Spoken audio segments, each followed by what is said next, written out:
And we're just making sure people are muted, and once everyone's in, I'll start the script.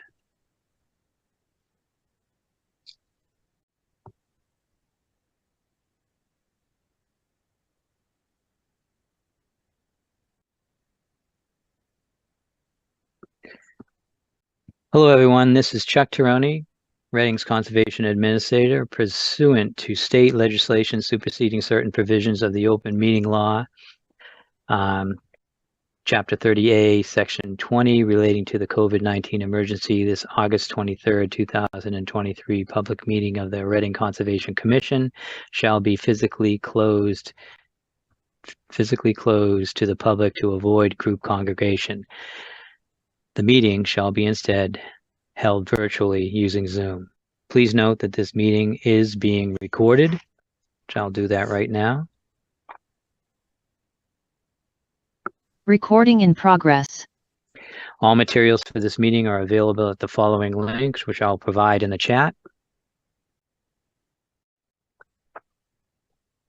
Martha Moore, the Conservation Commission Chair, will facilitate this meeting. Please note there will be a public comment period for each hearing.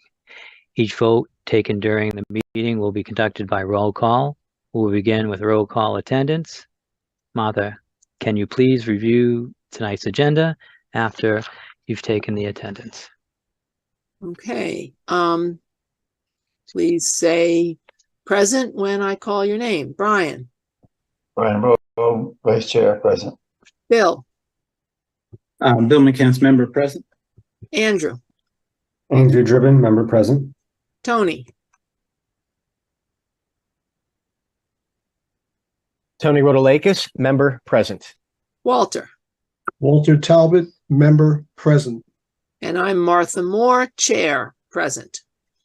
Okay, our agenda includes Zero Small Lane and 26 Harvard Street, and possible discussion of the easement from Meadowbrook, and then old new business. We have a minor plan change for the Millette-Soms Morgan wetland crossing, and a couple of certificate of compliance requests and some violation notices. And then the big thing we want to do is review the wetland regulations. And Bill McCants has been kind enough to provide some suggestions for how we could fix some minor errors in those regulations. We'd like to work on that. And then after that, administrator's report and minutes for approval. Okay. Sure. And is Zero Small Lane coming today or not? So Zero Small Lane did contact me late yesterday, and I think we're going to be moving forward with this project. They did ask for a continuation for tonight's meeting for our next meeting, and that would be the 13th of September. But they have delivered the information needed. It's just our third-party reviewers need to review that information. There are a couple missing documents, and they're working on those, but I'm not sure where that's at. So I'm going to say we're going to expect them on September 13th, but they want a continuation tonight. And there's more material which will be up on the website after this meeting to review about that application. Martha, if I can intrude, do you want to have a time when you call to order? Oh, I guess I didn't put the time down. Yes. What do you know what time I started? 7:06 by my clock. Okay. All right. That's good. Thank you. That helps when the person is doing the minutes for them to know that we started at 7:06. Perfect. Okay. And so then I think we also just need a motion and a second to continue Zero Small Lane until September 13th. This is Bill McCants. I make a motion to continue Zero Small Lane until September 13th. This is Brian. I'll second that. Brian Bowe in favor. Bill McCants in favor. Andrew Dribbin in favor. Tony Rotalakis in favor. Walter Talbot in favor. Martha Moore in favor. Okay, that moves us to 26 Harvard Street. And are the people here for that project? Yes, they are. They've just turned on their video, and so we can proceed. So that's Ryan and Andy. Welcome. Yep. And let me read the blurb before we get going here. Open the public hearing on a request for determination of applicability filed by Andrea Parsons under the Massachusetts Wetland Protection Act, Mass General Law, Chapter 131, Section 40, and/or the Reading Wetlands Protection Bylaw, Section 7.1. The applicant proposes to build a 12-foot by 20-foot deck with a 4-foot landing and stairs. All of the work is within the 100-foot buffer zone to a bordering vegetated wetland. The application and plans can be viewed during regular business hours at the Town Hall Conservation Office, 16 Lowell Street, Reading, Mass. 01867, and on the Conservation Division page under the current project, Assessor's Map 27, Lot 232, file number 2023-17. Okay, welcome. Thank you. All right, Chuck, do you want to put the Sure. plans up? Yeah, so I'm going to put up the plans, and if we could get them just to go over the project for the commission, that would be very helpful. So here are the plans. Once they appear, you can begin with your presentation. Sure. Yep. So hi, I'm Andy Parsons. My husband Ryan is on here too. So yeah, we're hoping to build a 12 by 20 deck on the back of our house. Of course, very aware that we are in some wetlands. So we just moved in a year ago, and the prior owners also were looking to put on an addition and left this outline of where all the wetland lines are for us. So yeah, you can see there is a small portion of the deck that would go over the 35-foot no build zone. But yeah, we're excited to hopefully get this deck on our property. We have provided as well in our paperwork some mitigation plans to plant a couple of approved bushes as well, and are open to, anything else that would need to be done. Okay, thank you. A bunch of us showed up at your house today and knocked, but nobody was home. So we went in the backyard and took a look. And is there somebody from the commission that would like to describe what we saw when we went on our site visit today?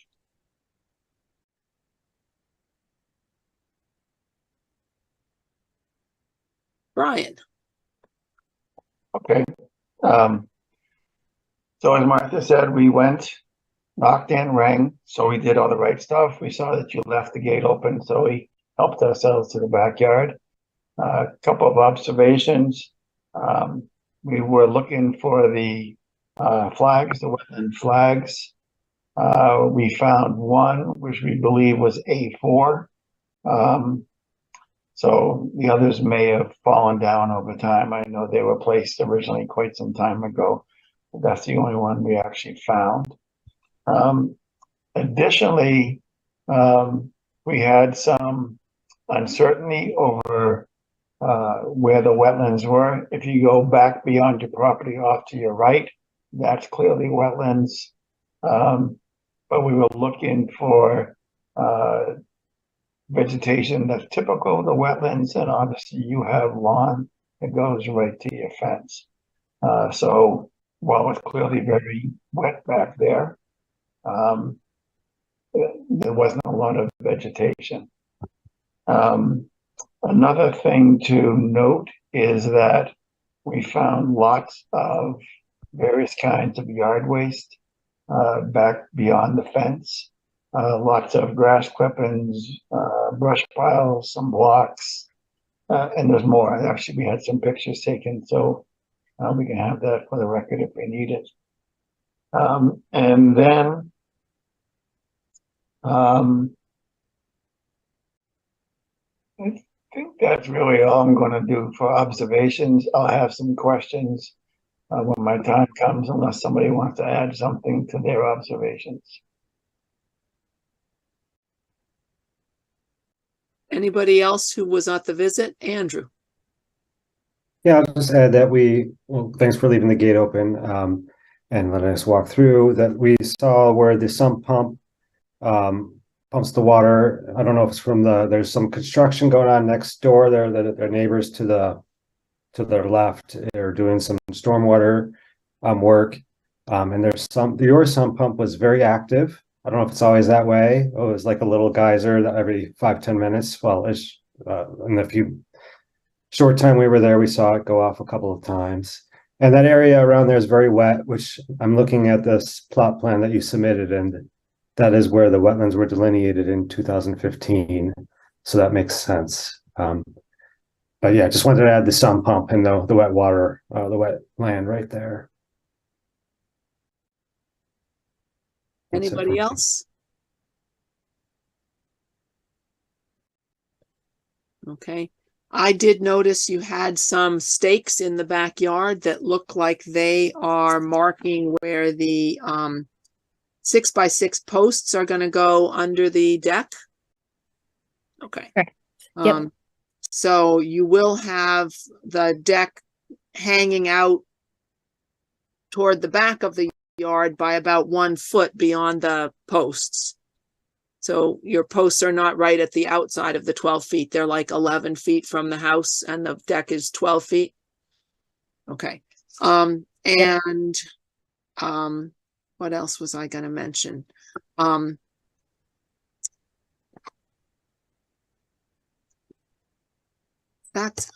you have a proposal of where you were going to plant your shrubs and what kinds of shrubs you were thinking of planting for the variance? Sure. We're a little bit new to this. I do not. I was actually curious what the best location would be.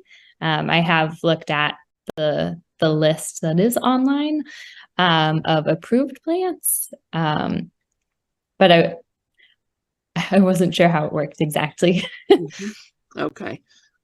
Generally, I guess for mitigation or for variances, what we're trying to do is improve the wetland. And so the best place, in my view, to put the plants would be in the area that is the wet part of the yard, which would be the side of the yard towards, I don't know what house number, but away from 22 towards the other side of you. That would be my thought if you were going to plant something. And yeah, you choose things off of that list that you found online. Okay, great. Bill.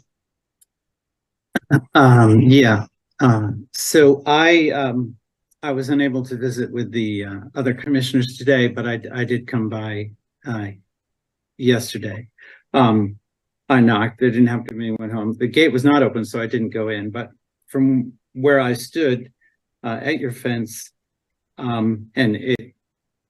just want to make sure I saw what others did. It appears that on this map where it shows the BVW, the Bordering Vegetative Wetland, it's all turf lawn. Is that consistent with what the commissioner saw where it will actually go in the yard? Okay. Yeah. If so, it's not just about typically looking at turf lawn in the wetlands. It's something we've seen before in Reading, but it's not something we want to stay that way. And typically, we have a bordering vegetated wetland. We're looking at what you have marked on the map here as the buffer zone of natural vegetation. In those cases, we typically want to see a strip there that is protecting the bordering vegetated wetlands. But here, the wetlands themselves have turf lawns. So these are some things we're going to have to to think through with a proposal like this. The other thing I wanted to say for discussion, your proposed deck, if, for example, it were reduced in size so it weren't in the no structure zone, that would be one thing. But as is, going into the no structure zone, plus turf grass in the wetland, no buffer strip, it seems to me, while you've come to us with an RDA, that's fine. It seems to me that this would be more appropriate as a what we call a notice of intent with a request for a variance, if it were to go forward. So just putting that out there for other commissioners to consider. And those are my comments for now. I have a quick question. What does it mean exactly with turf grass in wetland? The lawn in your backyard, you are growing and mowing grass in all of your backyard that's inside the fence, except for that little corner with the tiny little short fence and the mulch in it. And everything else is what Bill is calling turf grass. And normally a wetland would have ferns and mosses and skunk cabbage and things like that. And just over the fence on your neighbor's property, there's a patch of skunk cabbage, but your wetland line goes right through your lawn. So the previous owners clearly left you that heritage with lawn all the way up to the fence. But when you walk along next to that fence, you step in water. So it's probably kind of hard to maintain that lawn where it's so wet in that area. And if I can just add to what Martha said, since you asked for that information, what we typically like to see is a layered approach. You would have ground cover, you'd have shrubs. You do have some trees in that area, but ground cover and shrubs, so that it's a layered approach.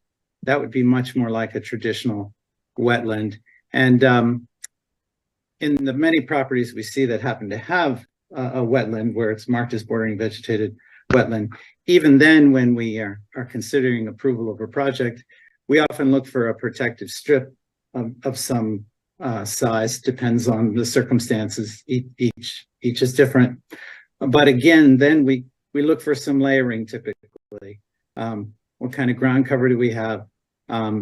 Shrubs, sometimes even trees is appropriate. Again, these are just some general things that to think about. That's it for my comment. Thanks.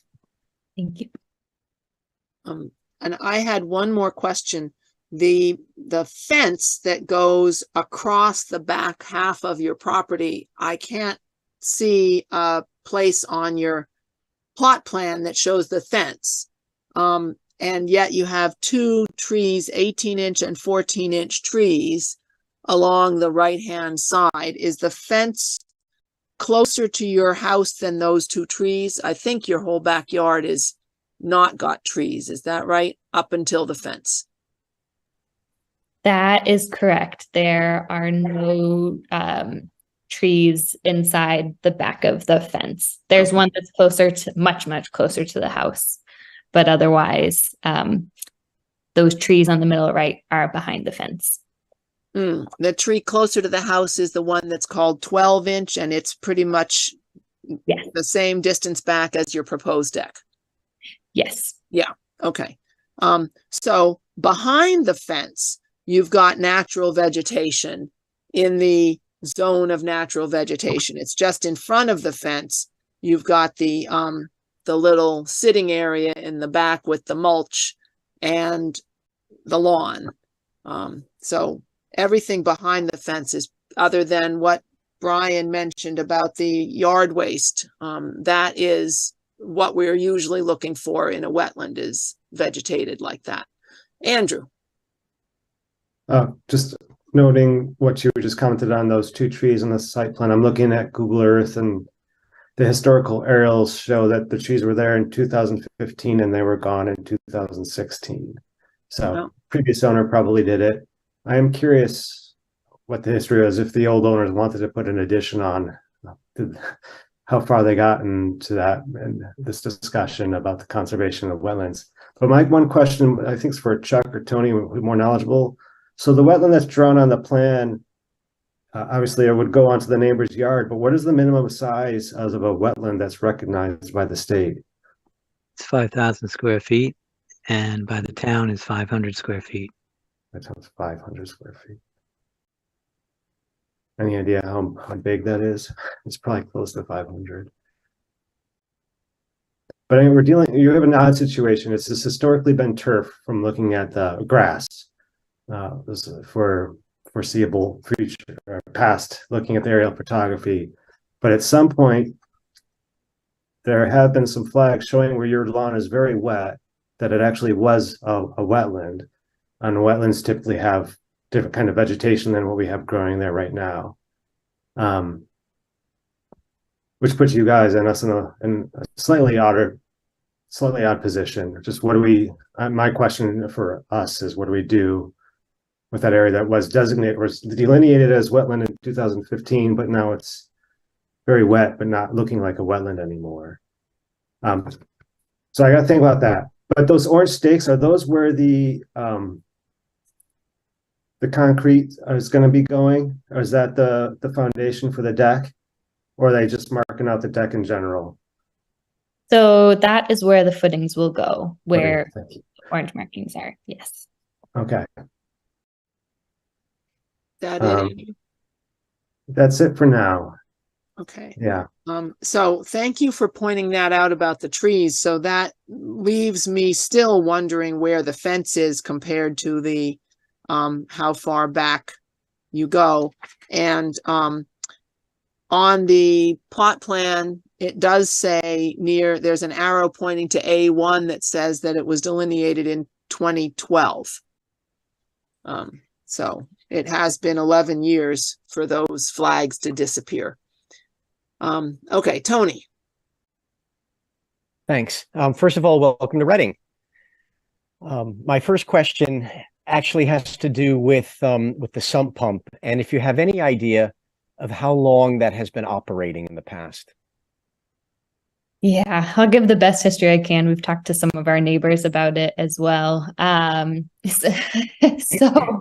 Actually, when we bought the house, it was completely dry on that side of the yard and the sump pump was not going off at all. And then we moved in and we got some rains and it started going off and flooding right there.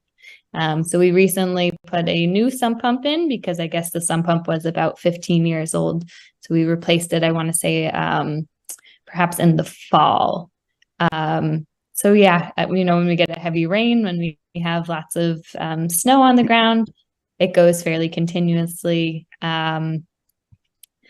We have talked to some different folks in the town offices to see, what our options are, because it really seems to just be flooding there from the sump pump itself. Our neighbors, if we're looking at this map on the right of us, have said, it's always been an issue with the sump pump there. So we've also been trying to look for some kind of solve for that too. And yeah. Okay. Because turf grass really isn't a wetland plant, and it typically doesn't like to grow in wet areas at the water's edge. So I'm trying to resolve a wetland condition where there's a lot of water. We saw a lot of standing. It wasn't just soggy or saturated. I mean, there was standing water there, right?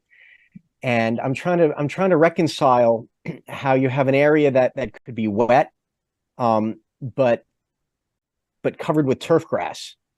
And so I thought maybe it could just be the water there just could be a temporary condition, and maybe that section along the fence really isn't a wetland. In Massachusetts, to have a wetland, you need 3 parameters: you need soils, you need hydrology, and you need vegetation. And today we had 2 out of the 3, but not 3 out of 3. As my colleagues have mentioned, that's kind of a surprise because for the amount of water that we saw, and based on what we understand historically, there should be wetland plants there.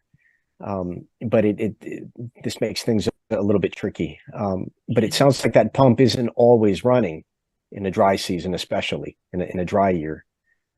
So maybe it's possible that that really isn't a regulated resource area, given the presence Yeah. and the extensive presence of the turf grass. Yeah, I will say too, like looking at this map where that 12-inch tree is, as you probably saw, it's quite literally all around that tree. So it's almost like outside of that specific flag zone that's just towards the top, if that makes any sense. But our neighbors on the left had also shared that this is the first year since they've lived there, I think for maybe 15 years, that they had water in their basement as well. So I don't know if it's just groundwater that we're pumping out. So It has been a very wet year, and last summer when you bought was a very dry summer. So, okay. Brian. Yeah, and that tree that you people have just been talking about, I think that was Norway maple, as I recall. But it did look a little bit unhealthy, especially at the top, pretty thin, not a lot of leaves up there. That may be caused by all the water at the base or something else, but just an observation. Next question I have is actually for Chuck. I was refreshing myself on variances this afternoon, and it seems that variances are only used for NOIs or modifications to orders, conditions. So is that even something that's on the table for an RDA? So, yeah, I understand that it says that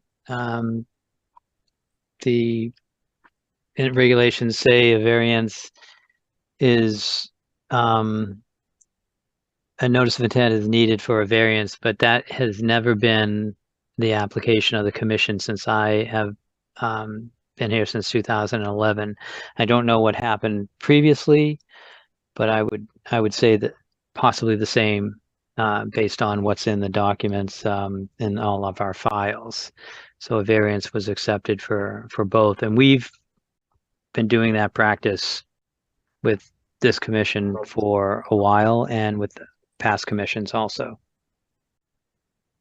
Okay, I mean, I guess I was thinking something like that was probably what was going on. I just I read the regulations and I wanted to ask the question.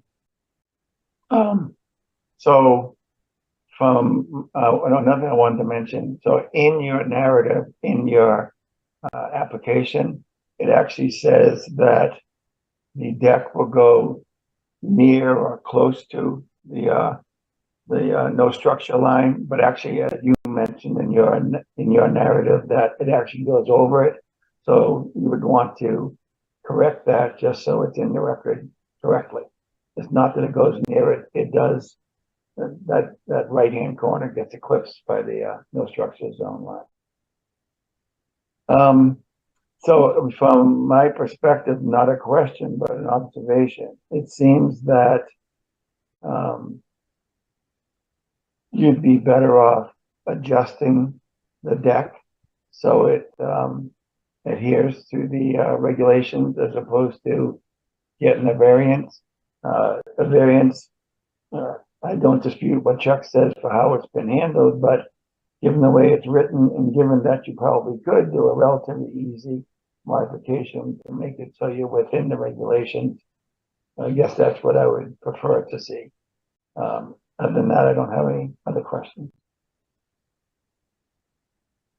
So, Brian, are you accepting the wetland line from 2012 when you are suggesting that the deck is into the no structure zone and should be modified to not overhang into the no structure zone? Yeah, I'm inclined to do that. I'm inclined to think that the water along the right-hand side by the fence with the neighbor is coming from the sump pump primarily.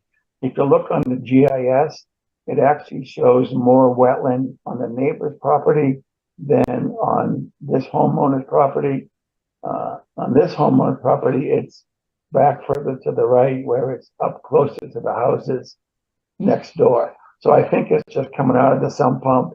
There's a depression there.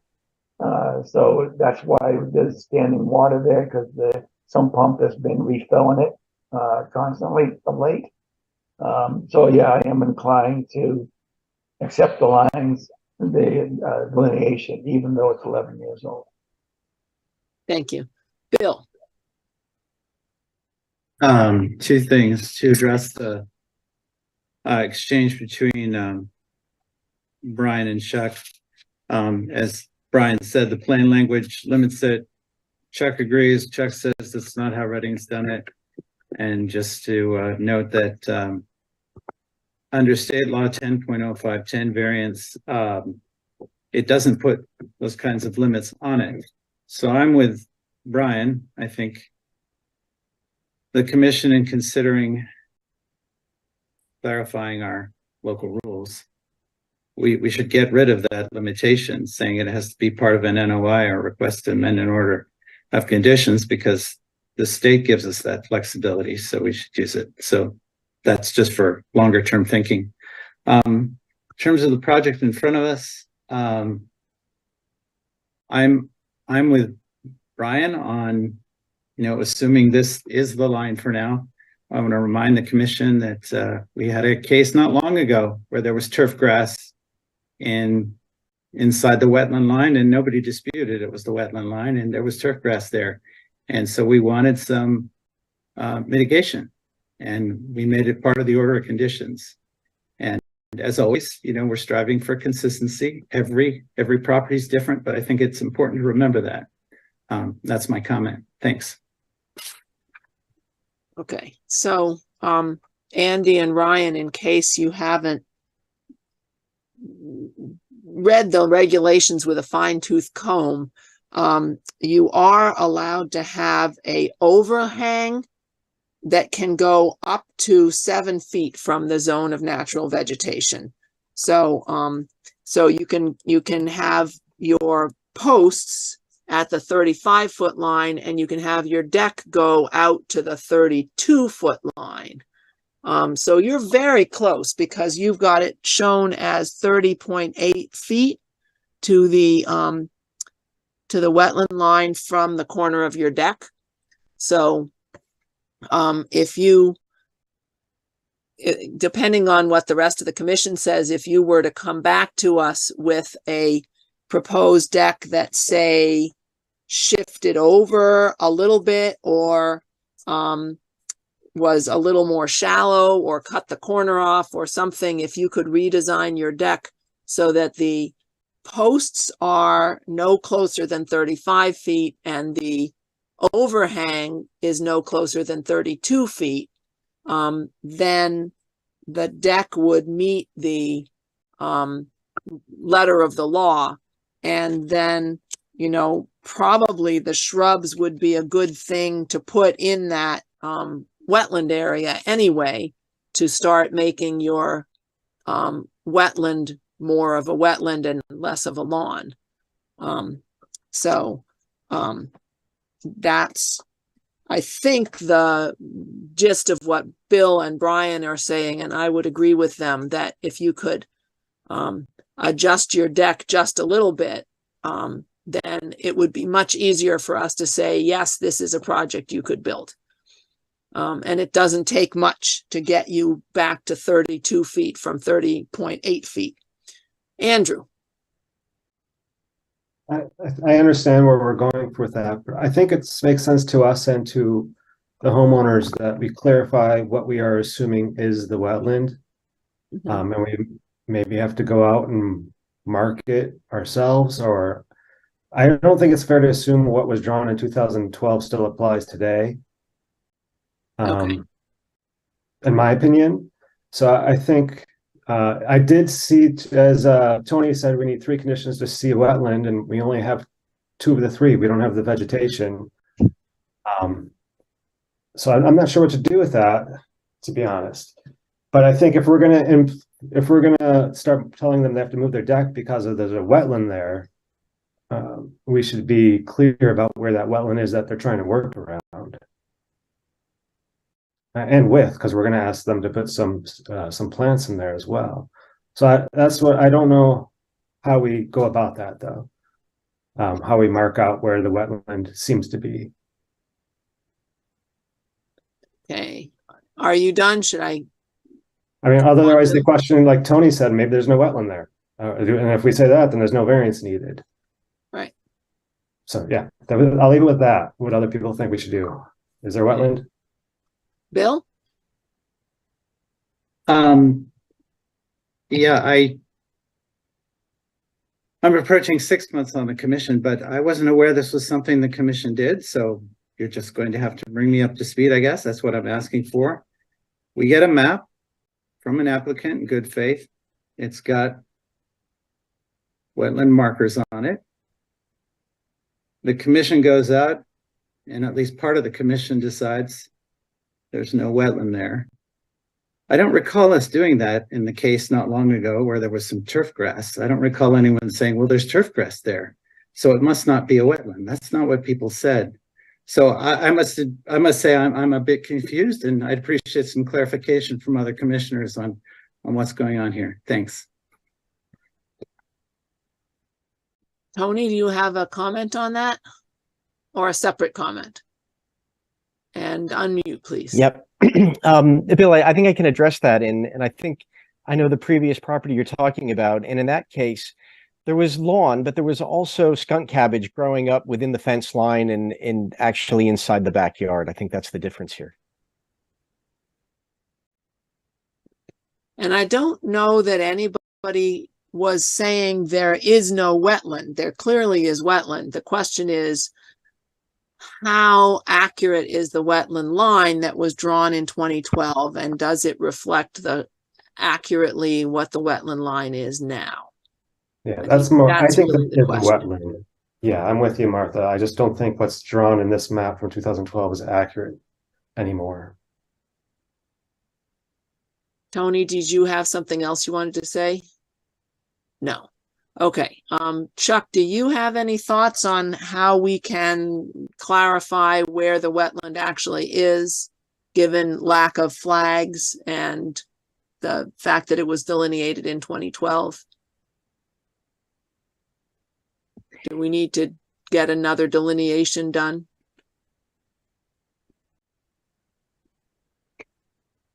Well, it seems like this delineation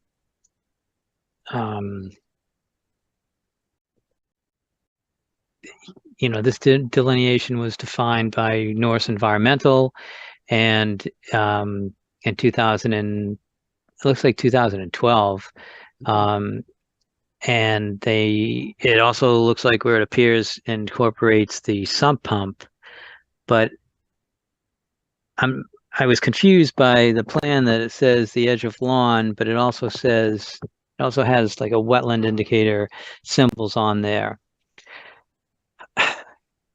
And to say to the commission that we may be getting mired down in the weeds on this one to try to figure out where the wetland is. And if we just accepted this plan, because it's likely not to be much different. Actually, it could be a lot different, but it's likely not to be much different if the same company comes out and just verifies the flags. The grass was very mushy, so I was really wondering what's going on. But if we accepted this plan and just tried to get a buffer in the 25-foot zone and just understood that this is open slotted deck within an area that's close to the house, and that it's a very small house, that maybe the commission could move on with that. So minimal sonotubes, move it outside of the 35-foot. I thought that's kind of where the commission was going. Not sure for an RDA that we would have the applicant come back and verify the wetlands. I think you would really want to just give a positive determination and ask for a notice of intent, which is not usually what happens with a project that's a deck. Mhm. So I know you're focused on this wetland area. I actually was looking for the indication in delineating wetlands, bordering vegetated wetlands in the book I have. And I know that there's 3 indicators, but I was always under the impression that you needed 2 of the 3 to have a wetland, not all 3. And I thought that maybe that was the Army Corps method. I'm not sure, Tony, but 2 of the 3, water, vegetation, backed up by soils, is kind of how I always thought about it. But I couldn't find a section, so I'm just leaving that out there. I guess with this one, I just have those comments. I'm not much help other than that. I do think it. We're talking about a 24 by 12 deck that's up against the house. And if any lawn was modified, it certainly wasn't in this area where the deck is being proposed. Mhm.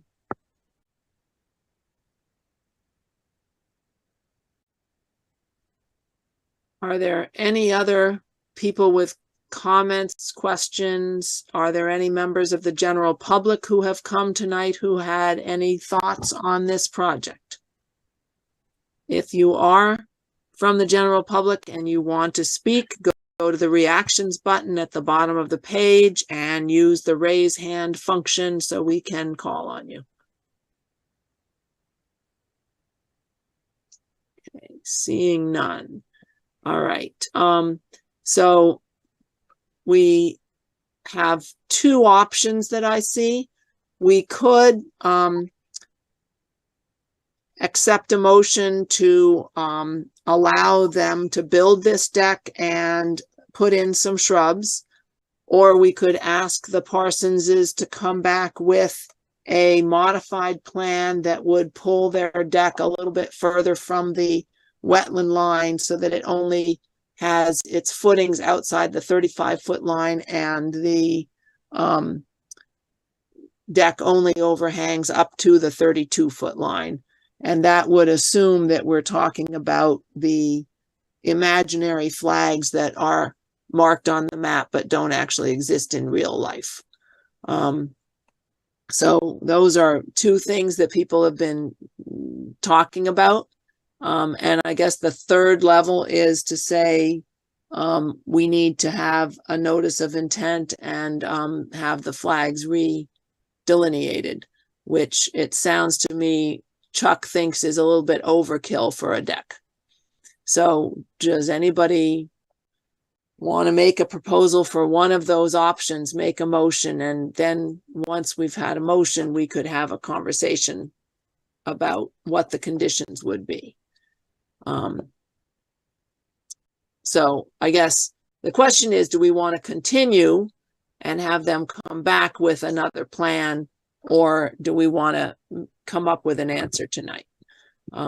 Tony. I'd like to ask the applicant which of the 2 options they would prefer. Do you want to come back with a new plan, or do you want to go ahead with restrictions?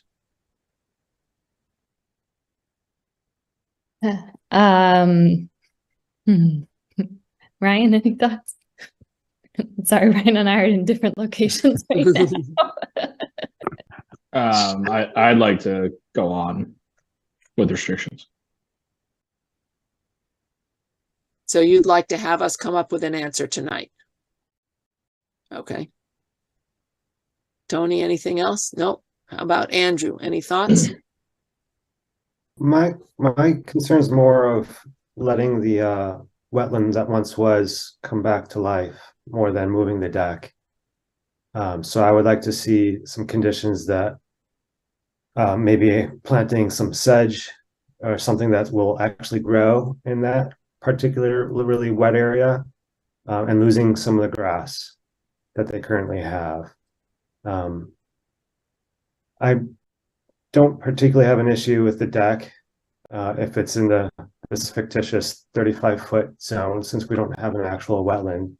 But I do think for me, in terms of what would have a longer impact is, well, one, probably moving that sump pump so it's not discharging into that wet area and killing the tree, and getting some of the native vegetation, or just some vegetation other than grass, growing in that wet area. And it'll probably help if you put in the right plants to soak up some of that moisture anyhow. But that's my preference. I think it's more about what to plant and less about where to move the deck. Bill? Thank you for that, Andrew. I'm still confused. I'm sorry. It's probably me.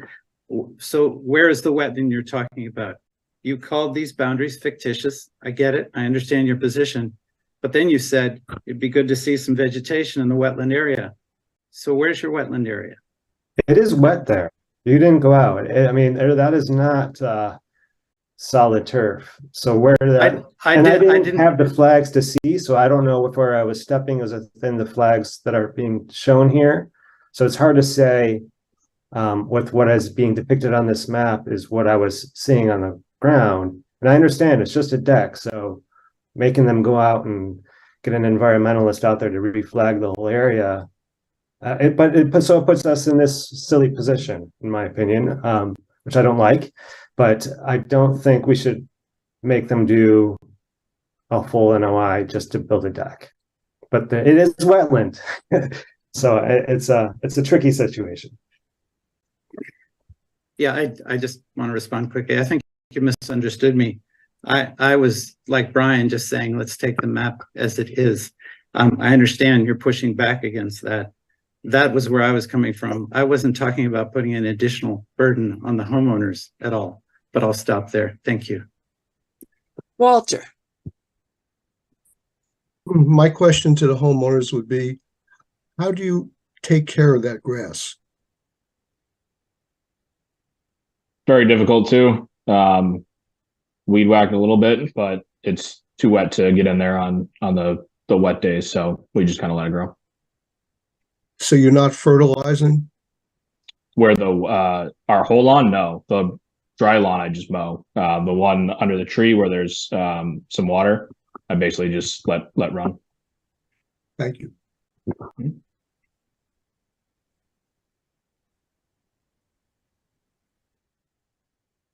All right. Tony? Thanks. I would just add that, were the deck to be constructed, I don't really see how it would particularly alter the hydrology or alter the vegetation or alter the soils that are there. They proposed to keep under the deck open, no fencing, no lattice work. It's an open slot, so the rainwater can still percolate down. Just something else to consider, that I don't think there would be a lot of impact to the wetland, which is also, I think, somewhat up gradient. It kind of slopes up in the back, doesn't it? If I remember correctly.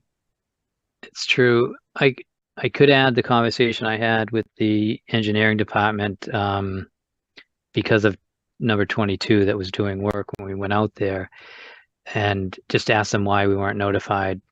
So that's how that conversation started when that contractor went to them for their permit.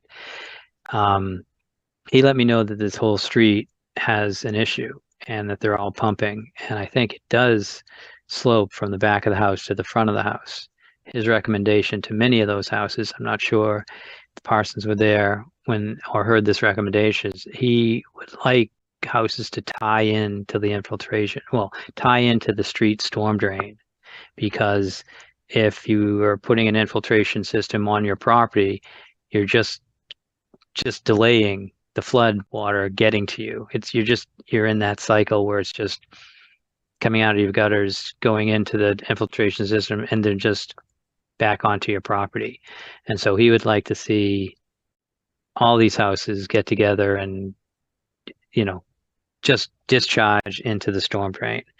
So, and if that happened, I'm not sure what that furthest section along the fence would look like as a wetland, because you're certainly taking away, I don't know, we saw that sump pump discharged 4 times at least that I remember, maybe more, while we were out there. And it was just putting the water right in that area. But the whole back lawn was mushy. So it's pretty close to groundwater anyways. And so to the left, looking at the house, that's all up gradient too. So, and that was mushy, kind of soft soil in that area also. I think fixing your sump pump would help you out. Not necessarily fixing the pump, but fixing the direction the outlet goes. Is that what you're saying, Chuck? Tying into the Redirect the storm water. drains, if it was possible to do that, or to put that on your list somehow in the future. Okay. All right. We've been talking about this one project for quite a long time. I think I have a sense of where the commission wants to go with this. Do we have a motion to close, and then we can discuss a few conditions for this RDA? Brian, This is Brian. Make a motion to close the hearing for 26 Harvard Street, Harvard Road. This is Tony Rotalakis. I second that motion. Brian Bowe in favor. Bill McKenzie in favor. Andrew Gibbon in favor. Tony Rotalakis in favor. Walter Talbot in favor. Martha Moore in favor. Okay. So if they are going to have permission to build, what they're looking for is a negative determination. So just so Andy and Ryan don't get panicked when we start voting negative, that actually is what you're looking for. Okay. So before, yeah. You're probably going to say this. I was going to say, before we take that next vote, this is the time to ask for conditions. That was exactly what I was going to say. Okay. So Okay. we have heard that they are willing to plant some shrubs, and yet they don't have an exact location for them yet. Could a condition be that they would present a plan to Chuck before planting their shrubs, and he would approve where they put their shrubs? And I think we also have talked about having some ground cover, not just shrubs. So some sedge or some ferns or something like that, where the grass currently is around the area where your shrubs are, which would make it a lot easier. You wouldn't be trying to mow that stuff. So you might come up with a plan which involves a ground cover and shrubs. And if you look in the back of your property, I think you've got about 3 different ferns growing back there. So you could look at those and see which ones appeal to you.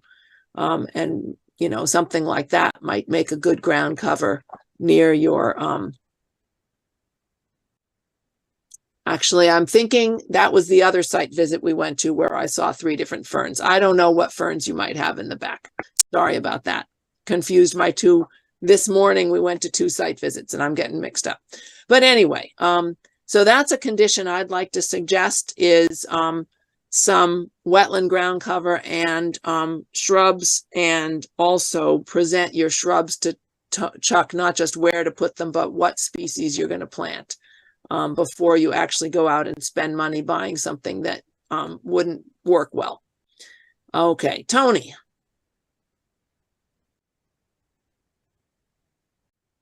I would just suggest that if we are going the route of a planting plan, we should recognize that if the sump pump discharge gets relocated, that wetland plants may not be so successful in that area. True. So you might want some facultative wetland rather than obligate wetland, something like that. Well, the facultative, yeah, I mean, it depends on how often that standing water is accumulated. Maybe Chuck, what do you think? Maybe go with facultative. for starters, but just keeping in mind, typically we put in a monitoring period where there has to be X percentage of survival over X number of years. That if in that period the sump pump is relocated, we may not get that success rate. Yeah, is that the area that you guys chose for the replanting? I think it's gonna, I'm not sure because we're talking about the sump pump area, and I was going to write down where this planting plan shows the planting. I mean, so I think in that location. Oh, sorry. Sorry, go ahead. I was going to say that I think if we're going to require planting, maybe there's a more of a benefit and a better success rate if it's located beyond the fence line.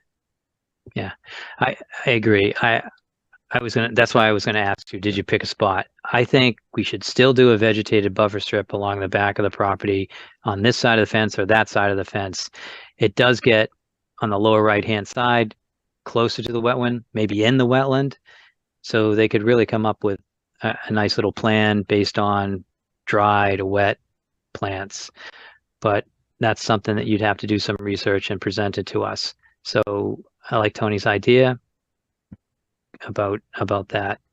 So that answered my question about where this planting is proposed. So any other conditions? Because I know we talked about yard waste. I know we talked about there's going to be like a monitoring. We usually do that kind of stuff. So any other conditions? I just like to clarify on the planting. This is Andy. That the deck is roughly 300 square feet. So just in terms of what I would like to see, I would like to see about 300 square feet of area planted somewhere in the yard. And Chuck, I trust you to figure out where that makes sense. But in terms of like how much I'd like to see, I think that's what I would like to ask for. Sure. And this is a good time to add Bill's layered approach. Herbaceous shrub layer included. Bill has his hand up. Yes, I don't know that we've discussed yet. I realize it's just a deck, but we're still concerned about staging of work and where what's removed or what's being brought in, keeping it as far away from the wetland as possible. So I'd like that condition as well.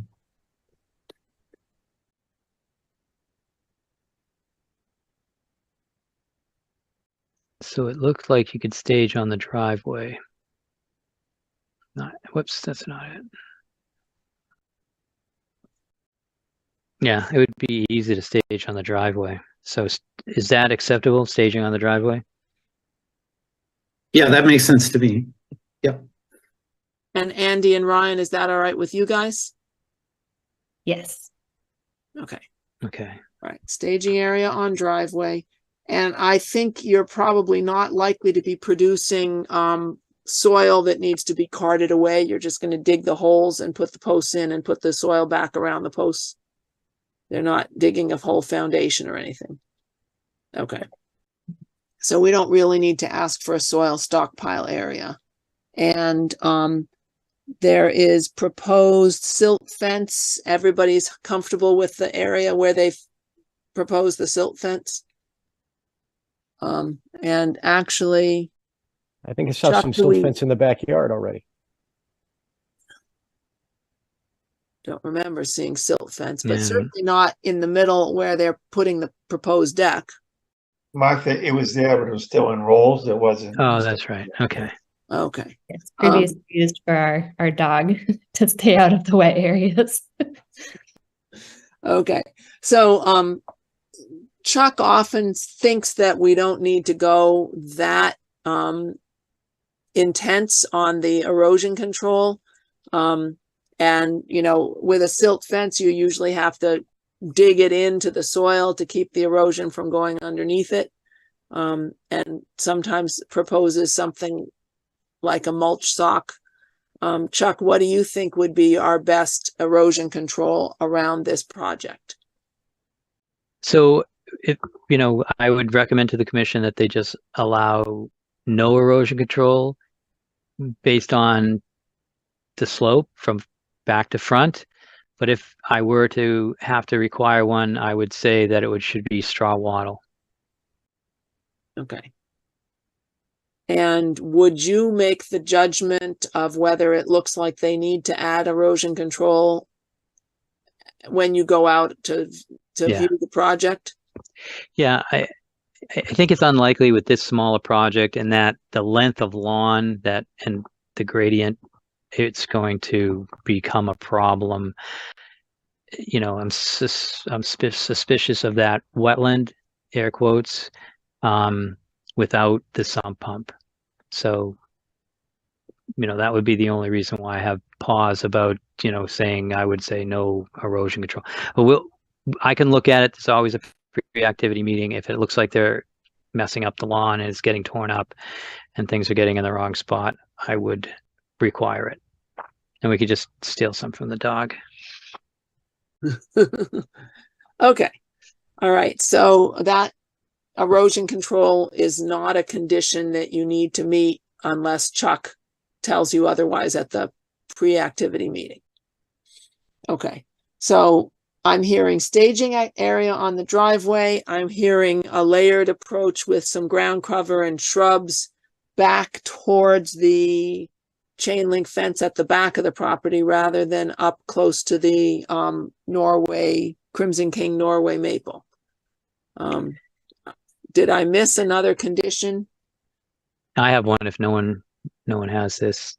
The property line goes deep into the woods beyond the fence. It may not have been something that you did, but I'd like to have it in the order of conditions. And once it's cleaned up, you'll probably make sure your neighbors aren't dumping on your property. But I'd like to have a condition that there's soil out there. I don't know how it got out there, but it looked like someone chopped it up into 9x9 blocks and stacked it. And so remove that and the brush and the leaves. These permits are for 3 years. So, you know, and there's a review period when you're finished and we have to sign off on that. But I would like to have that as a condition and that's probably going to be the best improvement that's going to happen throughout this property. Just open up that back and let it turn back into forest and not be smothered by all that yard waste. Okay. So that's in the woods behind the fence. Yep. Almost to the back of the property.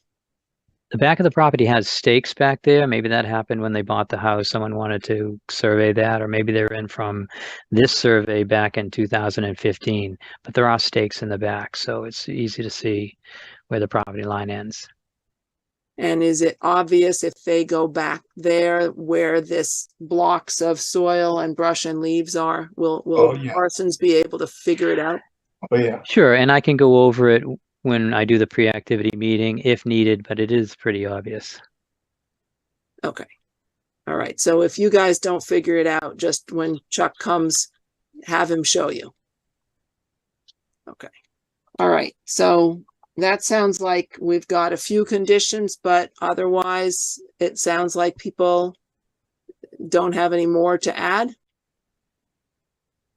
So then this is Brian. I'll make a motion that we approve a negative determination for 26 Harvard with the conditions as discussed. Yep. Do we have a second? I second that. Okay. Everyone in favor? Bill McCann's in favor. Andrew Driven in favor. Tony Rotalakis in favor. Walter, can you unmute? Sorry. Walter Talbot in favor. And Martha Moore in favor. All right, great. Okay. All right. Thank you both for coming, and good luck with your project. Be in touch with Sure. Chuck for the paperwork. Sure, there's a 10-day appeal period on the order or the determination, and I will have that out to you by next week. And if you have any questions, call the office. And thank you. All right. Thanks everybody for the time. Really appreciate it. Great to meet you all. Yeah. Good luck. Thank you. Okay. Next thing on our agenda is Meadowbrook. Do we have any news on Meadowbrook, or we put that off till next time? We don't have any news, but I do have an update. Well, maybe that's news. So we're wrapping it up. So the attorneys are talking and they're wrapping it up. They're down to just the language on a couple of questions. And I have the questions from Fidel, and they're wanting to talk. They want to have approval over any signage that would go on the easement. So we're talking about the pathway or easement that goes between Lot 5 on Grove Street to the new entrance of the town forest. And so that easement is on Meadowbrook property. Really worked hard at getting this thing to work. And so some of these conditions that they want as part of the easement, they want final say on any signage. They want the town to provide insurance. And they want to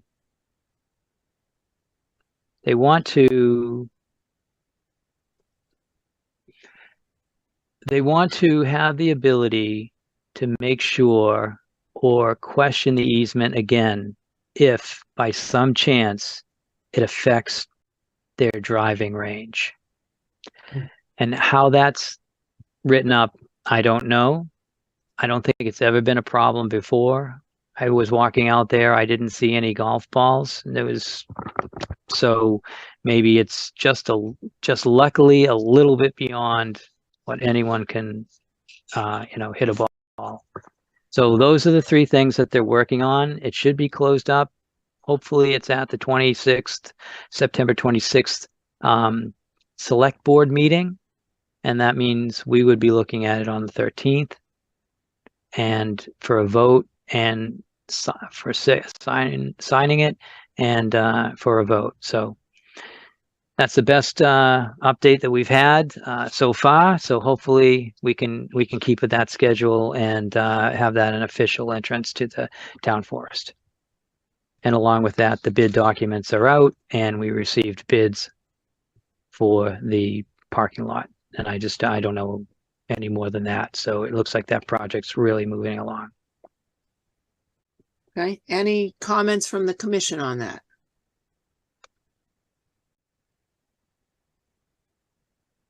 Okay. Chuck, we do have somebody in the waiting room. Oh, yes. And Brian, comments? A question, actually. So this approval of any signage, does that include things like the blazes you would use to mark trails, or is it actually just text signs?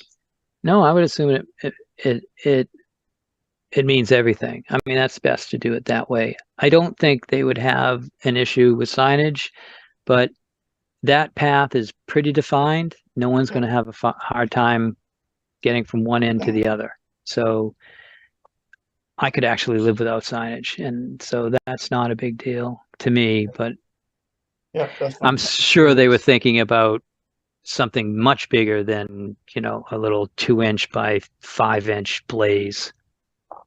If it's, yeah. I could see the possibility of them wanting signage on that trail, encouraging people to stay on the trail and not wander into the golf course.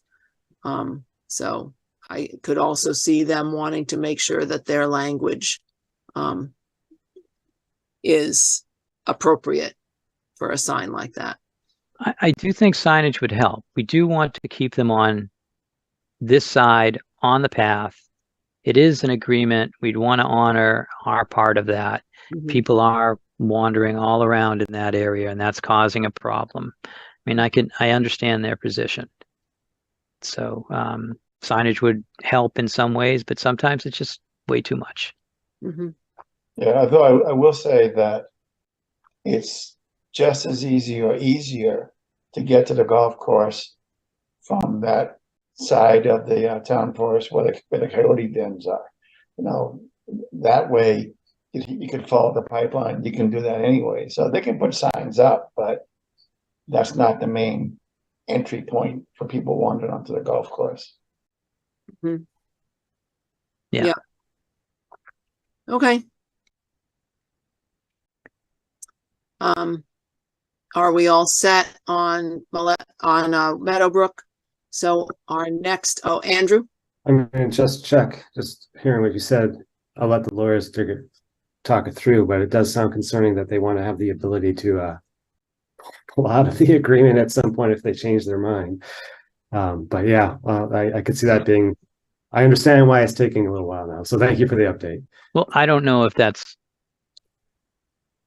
they do have a driving range there that's been established for a long time. And, obviously that's part of a golf course. And so, maybe they're concerned that, there'll be a new problem that they're not anticipating. Yeah.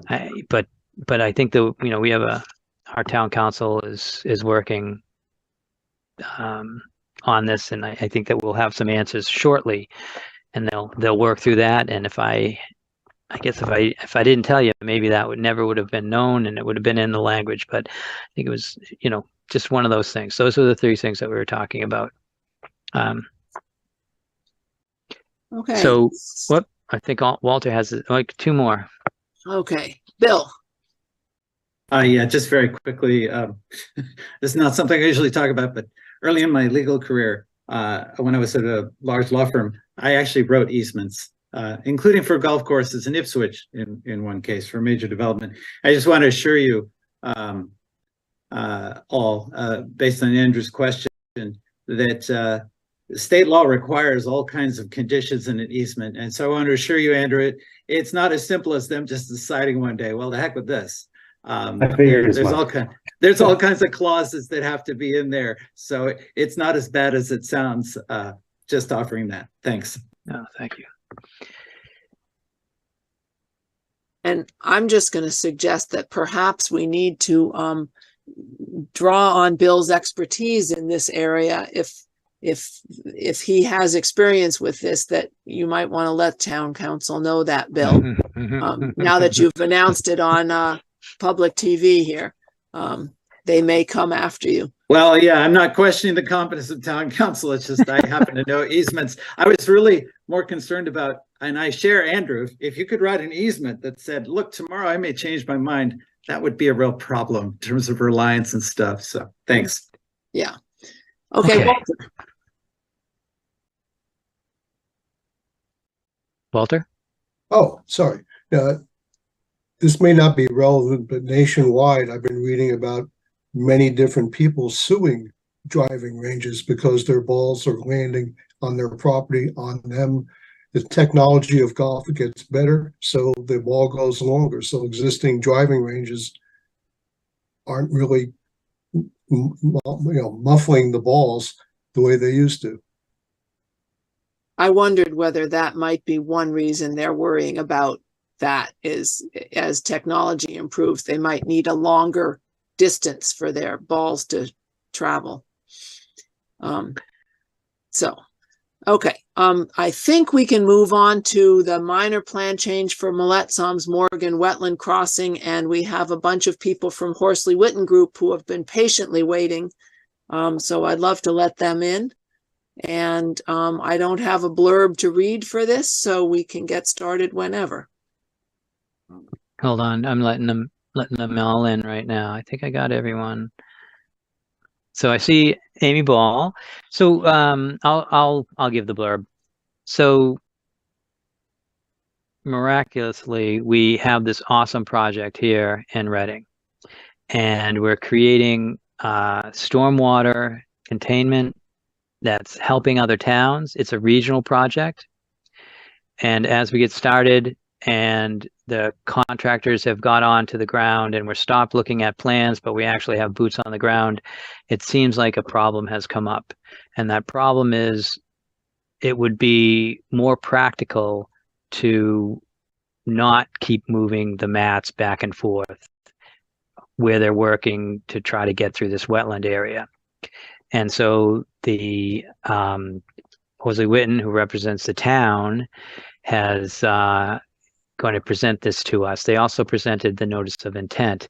So the request is that we create a new crossing area next to the one we approved in our order of conditions. So with that, I don't know if it's Jeff or Amy or Jen, but whoever, you can take over from here. Thank you. Thank you. Yep. I'm going to share my screen. We have a short presentation here that just will summarize the work that we've been doing. Oh, goodness. I have it up. Maybe I should close it. Sorry. Okay. Yeah, there's like, I know that this has been an issue with my computer. Hold on a second. Let me see if this will work. All right. Apologies. I'm going to try this again here. And if this doesn't work, I'm going to have to ask you, Amy, to share. Yeah. All right.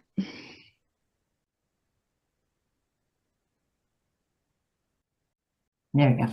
All right, perfect. Good evening, members of the commission. My name is Jennifer Relstab. I'm with Horsley Witten Group. I'm the senior water resources engineer. I'm the project manager for the project, and my colleague Amy Ball, who is our senior ecologist and wetland scientist, and my colleague Jeff Glover, who is the project designer, are here today to help me present this. I understand that members of the commission were present this morning during a site walkthrough. So I'm going to keep this as brief as possible and open it for questions. As Chuck mentioned, I'll go full screen here so we can see details. As Chuck mentioned, this project was permitted back in 2021 as part of a design effort to develop a constructed wetland, which spans the site from the east and west, so Lowell Street, all the way to the right-of-way of the MBTA.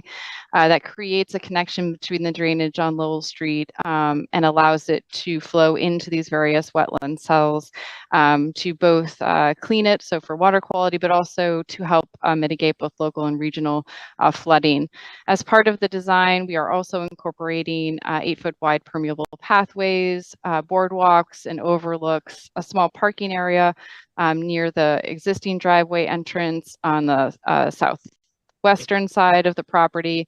And we are also incorporating lots of native plants and trees. And just here on this image on the lower right-hand side, you can kind of see graphically how the water will move through the site from Lowell through these various cells and out towards the Aberjona at the end. There are various overflows throughout the system. In the middle, you can see here that there's a boardwalk crossing over the existing wetland. You can see the wetland line here is drawn in this bright green. The buffers, the 25-foot, 35-foot, and then 100-foot as in yellow. The majority of the site is within jurisdiction, and therefore we did permit it as such when we were here a few months ago, or sorry, a few years ago.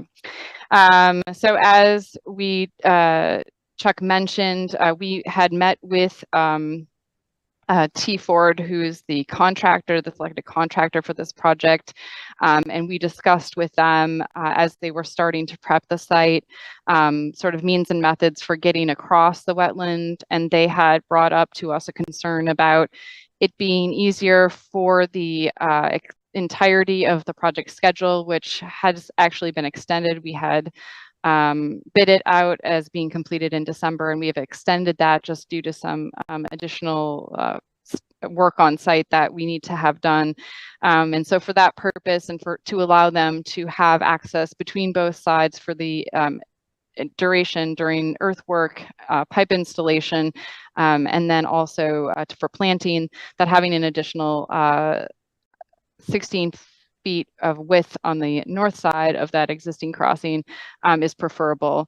So what we suggested to the contractor was for them to submit an RFI. They did so. We've submitted a response, which is attached to the letter that was provided to the commission on August 16th. We've provided copies to you, and we've also submitted it both in paper and electronic copy to DEP as required. This additional request essentially allows for a 16-foot wide by 109-foot wide timber matting to be installed on top of the existing wetland to the north of the existing crossing, which is, as you saw today, those who were able to get on site, has now been basically the vegetation has been removed, and the equipment currently is going through the space basically between BVW A11 and then right around this ash tree. Basically, this is all open now, and I'll show it in a couple pictures. The next slide, actually. What we're proposing, or what we suggested to the contractors, timber mats that basically cross perpendicularly, but also have spacing below it. As you saw this morning, it is quite wet. There are areas where it is ponding. In the previous couple weeks where it has rained, it has been quite wet and continues to remain so. That's because the groundwater is quite shallow there, as you can imagine it being a wetland. So we are suggesting that there is space to allow for that water to connect between both sides, the back sides of the Willow Street properties, and of course the side that is connected to the Aberjona. As part of the work that's been done so far, the contractor has completed preliminary tree clearing. They've installed the temporary fencing. They've put up silt socks around the edges, and some other preliminary grading has been started just to install some of their project facilities. On the upper left here, you see an image looking towards the east of the area that is in question. That is area actually that has part of this area has already been disturbed as part of the tree clearing work that they have done. You can see here, this is looking to the west. This is Chuck and Amy looking at this maple that looks like it's potentially coming down. It's on the edge of the proposed additional disturbance. These pictures on the right-hand side just show some additional vegetation in the area. This picture was, I think, from last week, and this picture was from when we walked the site. You can see that the boardwalk is still in there. So this is pre-construction, where you can kind of see what it looks like during the various seasons. Our wetland, one of my colleagues, Jamie McCarthy, was on site a couple of weeks ago to evaluate the existing plant communities, which is part of our submittal in the letter, just to provide the commission some information on what already exists there. As you can tell, there's quite a variety of native species with a few non-native or invasive species that are part of the project. And in terms of what we're thinking about after the wetland crossing is removed, we would like to request that the contractor restore the area using native vegetation that is already existing to the extent possible, and planting with additional vegetation as needed where areas don't come back, or where areas are significantly disturbed. And all of this, I think, has been outlined in our letter, like I said, presented to you on August 16th. And at this point, I will ask Amy if she has any other points to add related to the submittal. Thanks, Jen. For the record, Amy Ball, senior ecologist with the Horsley Witten Group.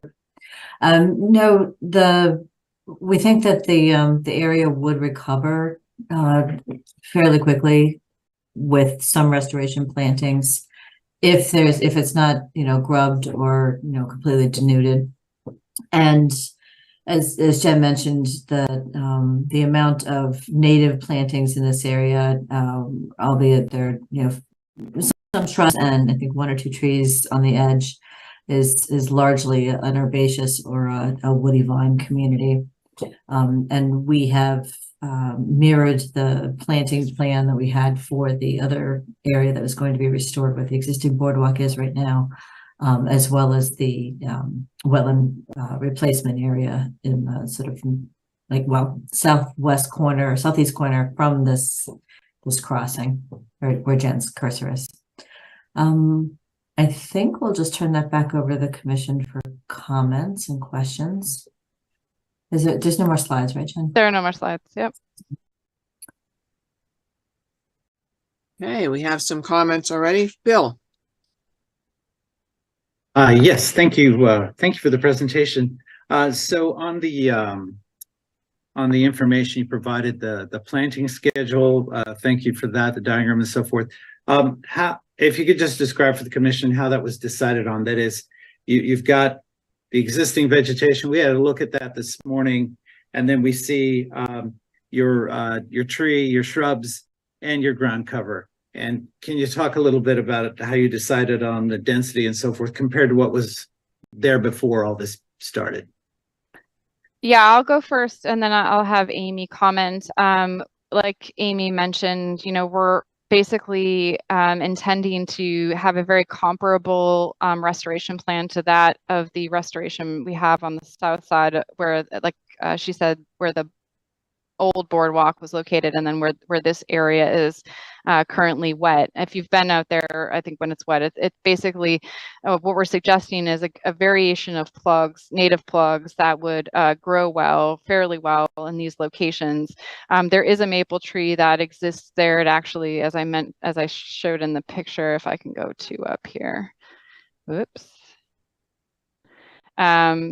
I believe this maple tree is not quite in great health, but we also wanted to replicate that. And then the shrubs are there just to provide, I think, some additional to your point earlier this evening about levels.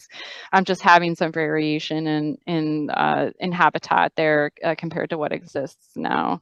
I think we thought that would be valuable, and more so plugs than seed, just acknowledging the wetness and the significant amount of water that we've seen so far this year likely wouldn't hold up as well as plugs. Yeah. And the other thing to point out is that there's no grubbing going to be happening in this location. So you have the existing seed base, the seed bank, the rootstock, all of that is going to be in existence once the mats are removed.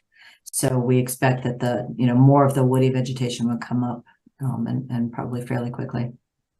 Great, that's all very helpful. And I understand that this has got to be finished. I believe it was said by July 1, the money is gone. But of course, as I think Andrew pointed out on the site visit this morning, winter is coming. And we always wonder about outside of the growing season, when you have exposed soil, how they're stabilized during the winter months. And I don't know if you can speak to that or not, but that was something we had thought about as well. So I guess for the we have actually expressed, this is something that I don't know that got incorporated into our response, but at least for the existing crossing, we have suggested that would be stabilized during the winter, and that would not be once we're sort of working with the contractor on the schedule, but once that pipe goes in or whatever work they're going to be doing within that space, they basically close that off to access and stabilize it while they complete the rest of the work and the other sides of the property. On the wetland crossing, that will be fairly stable. That will be, I believe they're intending for that matting to be in place for the entirety of the remainder of the duration. So I don't know that there's any additional. We are recommending as part of the detailing for them to make sure that they have, stabilization both on and off the board timber mats themselves. And of course, we are suggesting silt sock as well on the edge of it, so that we make sure that, any of the material that's being picked up by the trucks as they move across is being managed as well. But I don't believe we've suggested anything else during the winter time. Like I don't think they intend to pick it up. If that's a question, I think they intend to leave it in and try to work through the winter. At least that's what they've told us. What work they're doing, I'm not sure, but we'll see. Yep. Last winter was pretty warm, so. No, that's helpful. Those are my questions. Thank you. Yep. Okay. And let me just clarify, when you say no grubbing, that means digging out the roots and things? Right. Okay, so when we were on the site visit today, they said they would just cut it down to about ground level, but leave all the roots and the rhizomes of the ferns and stuff like that. And that's what you mean by no grubbing. Right. Okay. All right, Brian, you had your hand up. Yeah, thank you. So when we were there today, we did see a few issues and we discussed them on site. I just wanted to bring it up here to get it on the record. The first and most important by far is on the picture in the top left of your presentation display at the moment. It's clear that this morning a piece of equipment had driven down that, and obviously it was wet, dug some huge ruts in it and what have you. Yeah. So Right you know, we did discuss it. It was agreed that it shouldn't have happened, but you know, it clearly was not the most brilliant move ever, no less with a site visit happening an hour or so later. So my concern is this is still pretty early in the project, and I'm not happy seeing unforced error so soon. I ran projects myself for years. I understand things happen. I won't use the real word. But it's early in the game for something like this to have happened. Additionally, there's a tree that has the fence around it for protection, and yet the top of the roots, in some cases, have been shaved down. So I think both of those are problematic. I think particularly equipment that drove through here this morning. So as much as anything, I just want it on the record that this is not an auspicious start, and this project could give us a gem for our conservation situation in Reading. So it's very important to us. We will be paying a lot of attention. It didn't start so well, so I just wanted to get that on the record. I don't have any questions about it per se. Just back to you, Martha. Okay. Thank you for pointing that out. And yeah, somebody was using the arrow to show the area that Brian was talking about, and it's a little further to the right. Yeah, right in there. That's where it's all giant ruts now, and water, standing water inside the ruts. Okay. Anybody else on the commission with questions or comments? Andrew. This really, I shouldn't be asking, but I'm just curious. So we're going to put in this big 24-inch pipe that's going to be going underneath the boardwalk. And then I presume that we just assume it's going to work. But what happens if it needs to be maintained?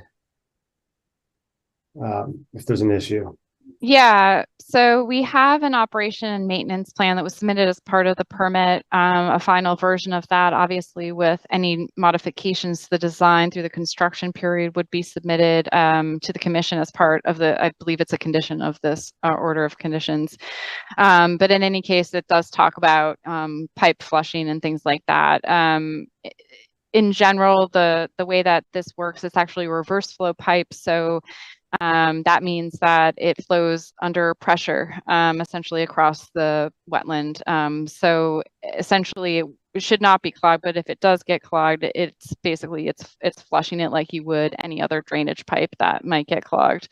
The system has, as per our design, you know, will take on a fairly large amount of storms, a number of storms, I should say, with reasonable volume, such that that water should be moving through the system quite regularly.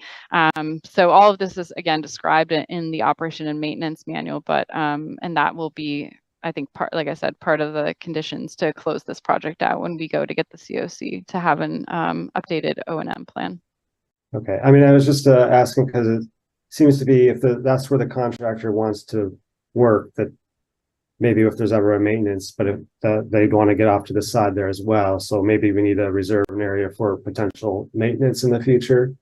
was where I was coming from with that. I don't but- think so. No, no. All that maintenance should be outside of the wetland. You would effectively, like I said, you would flush it from one side or the other if you needed to, which is outside of the wetland itself. Inside buffer, of course, but outside of the wetland, the jurisdictional BVW. So Okay. you wouldn't need to get into this pipe at all to do that. Okay. Tony, Thanks. My first question dovetails a little bit with Andrew's questions about operation and maintenance and clogging. If beaver were to move in, would they be attracted to the discharge of the pipe, to the running water as it enters the down gradient cell? And if you think beaver may be an issue, is there a design that we could implement now instead of having to go back later? Are you saying like down here at the end, at the bottom here? Either down on the bottom or down in the 24-inch pipe that's connecting the two cells. Yeah, so I mean, I don't see, so you'll see flowing water when we have events. For the most part, water will be at sort of what we call the permanent pool level, or stay at a very not stagnant, but will stay at a specific level. So it's not going to be like, you know, a river or dam like the Abershon. Now that said, like, could there be a possibility if there are beavers in the area that they might be interested in this? Absolutely. I mean, as you probably have experienced in any of your conservation areas or properties, wetlands, etc., like, you know, they definitely take to, but we haven't. I mean, at least in our experience, we haven't. A lot of that has to do with just when we create, and we're doing this here as well, create amenities like we are with the walking paths and the parking areas, and sort of allowing people to have more access to the site, improved access to the site. I think we've seen less so that experience. I don't know that there would be a design in place that we would put to deter beavers at this point. I'm certain that we can talk with Chuck about that if that, you know, ends up being something that the commission. But if they were to come in, concerned about. it's something you could retrofit fairly easily. Yeah, I don't think that's a problem. And my second question is I think more for Chuck. In the existing order of conditions, I think it's specific condition number 2. It talks about a monthly reporting requirement. Are we far enough into the schedule where we're starting to receive monthly reports?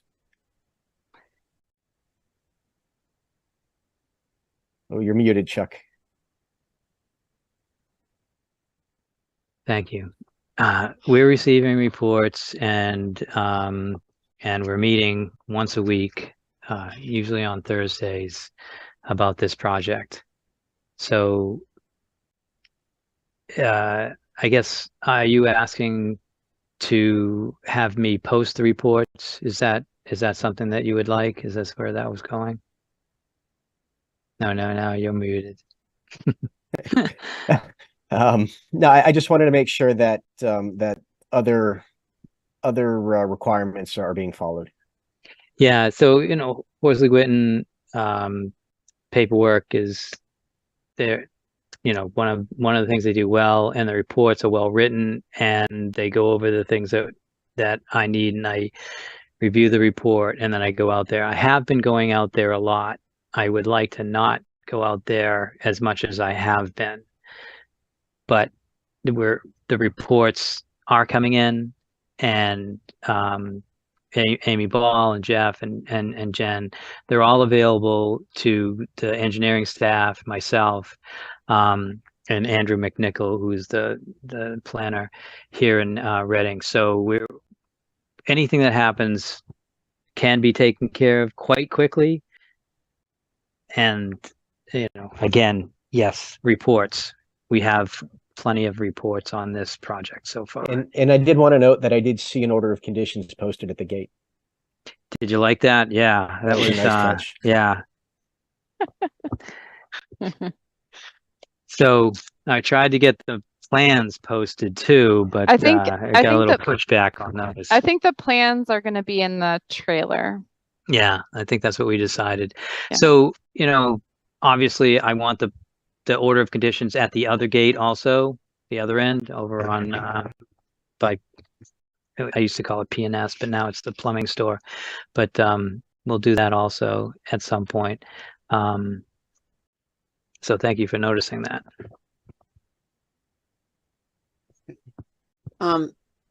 I just want to bring up, when we were on the site visit today, looking at the proposed place for the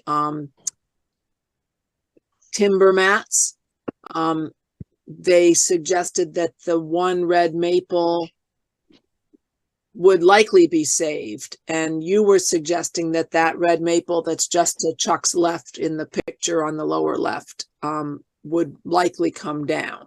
I think it's on the edge, and Jeff can chime in on the discussion since I wasn't there, but my understanding is that it is basically right on the edge of where the timber mat is going to be located. As one of your members mentioned, we have had some issues with the contractor on site clipping or bumping into or whatnot some of the trees that we have that are we've left on site. So I only am cautioning that one of the reasons we suggested that they replant a red maple is because it is in close proximity to that proposed location, and obviously we want them to save it, and maybe they will, but I am only saying that because I want to make sure that we're being mindful of the current conditions of the site. So okay, so the plan is to save it, but the second red maple is in case it doesn't survive.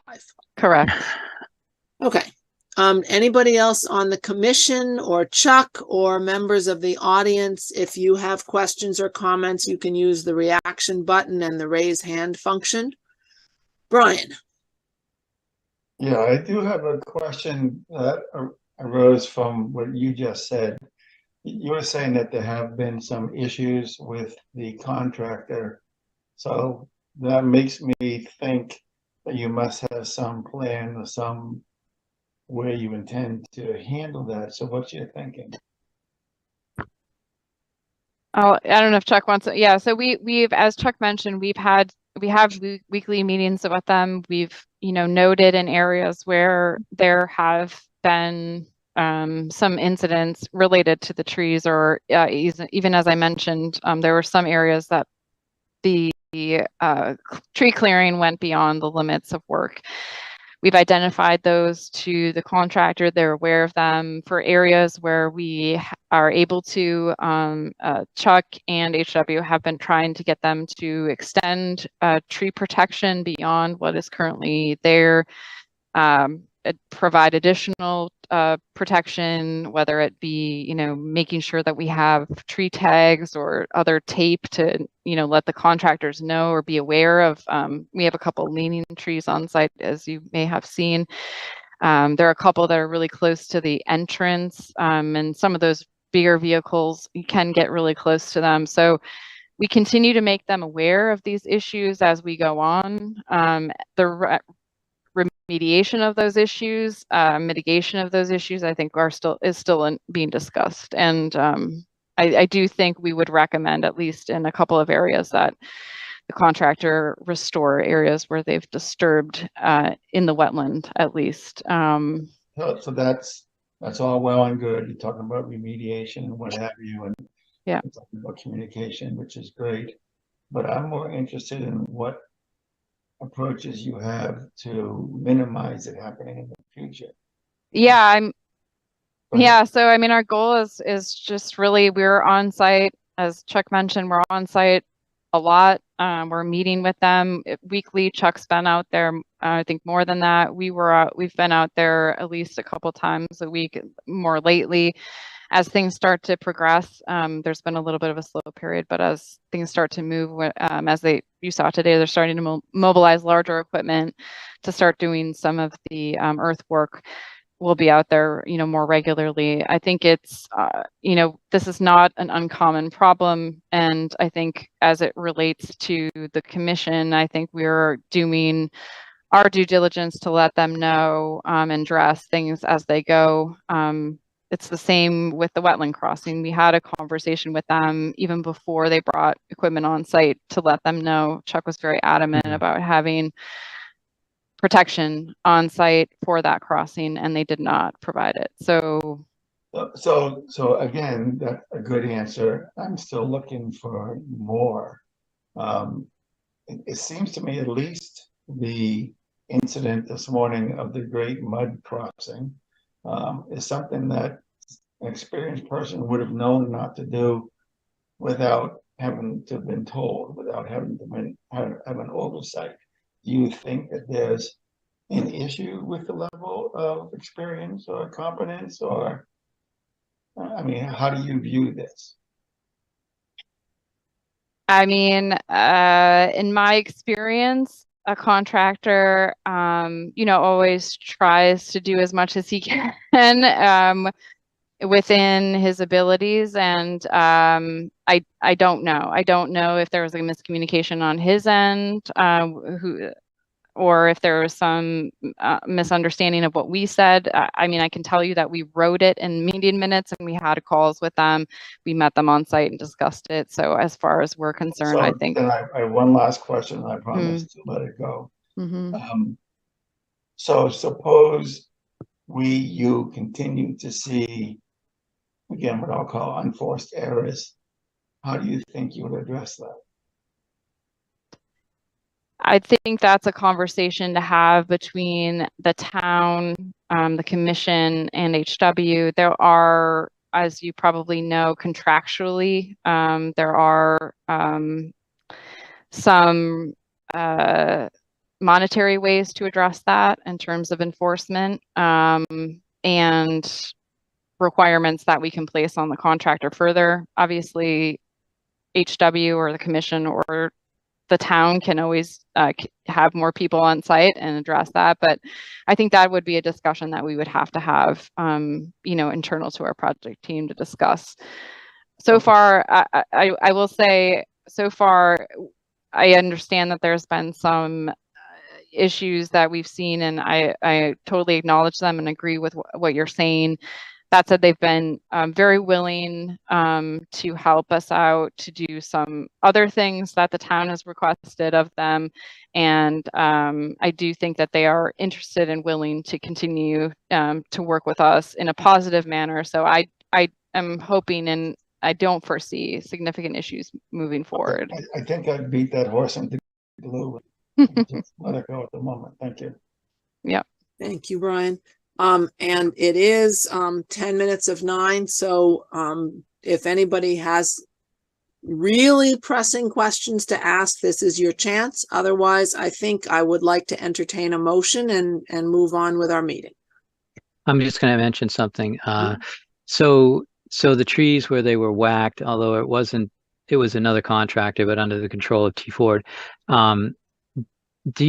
Should we look at those in any way? I don't know if Amy, if you looked at those where I think there were 2 trees that were whacked. One was a little bit worse than the other, but the root system that was grubbed, should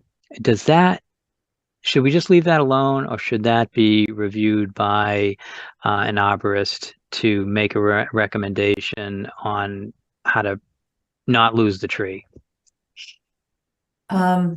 Good questions. It depends often, I think, on, and I'm not an arborist, so don't necessarily quote me on this, but I believe that there's a certain percentage of root damage that can occur before a tree completely succumbs to it.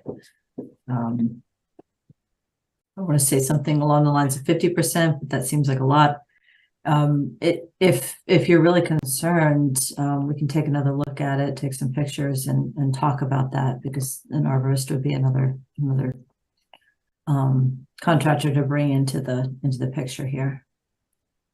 Okay. That's a good question. No, I think you're right about the roots. I'd like to see them heal.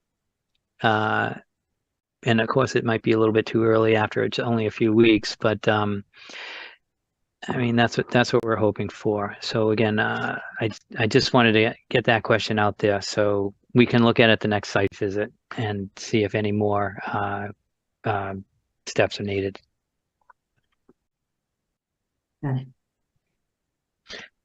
Okay, so we're going to make a motion, and so just to approve. So before we do that, because it's not a 2-step process, I have no grubbing.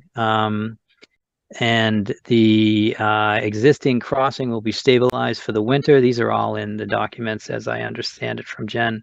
And the new crossing will have a silt sock next to the edge of the timber mats, and all efforts will be put to save the red maple that's existing, but there's a red maple proposed in the replanting plan just in case, that red maple ends up getting damaged.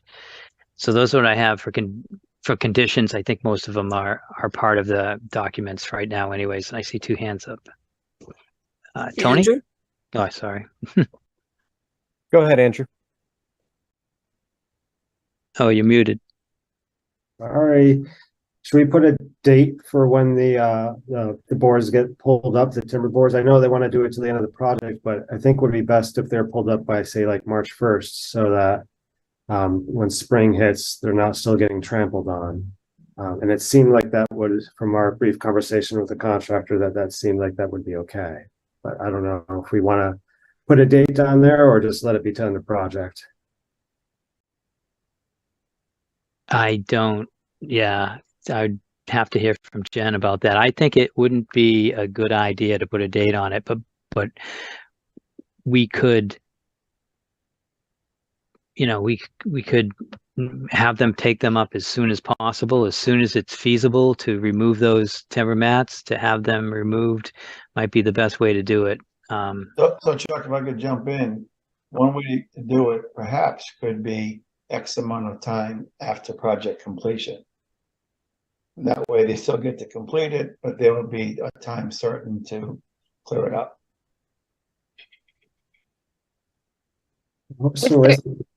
Sorry, I'll just add here. So if they have to, the deadline is a hard deadline because of the funding, as was mentioned in June, or basically effectively July 1st, 2024. So they'll need to, any plantings that they would need to do as part of the project would need to be incorporated prior to that time. And therefore, in terms of viability of the planting material in the soil, we would recommend that it gets planted at the same time, if necessary, at the same time as the wetland cells themselves. So I believe on their schedule, that's, April, May. I'm not sure. We still are having those conversations with them about the timing of that. So I don't know if we can suggest a day, but I am in agreement that it has to be, at least to some extent, allow enough time for us to know whether or not they need to restore the veg and plant it in time before the end of the contract. Okay.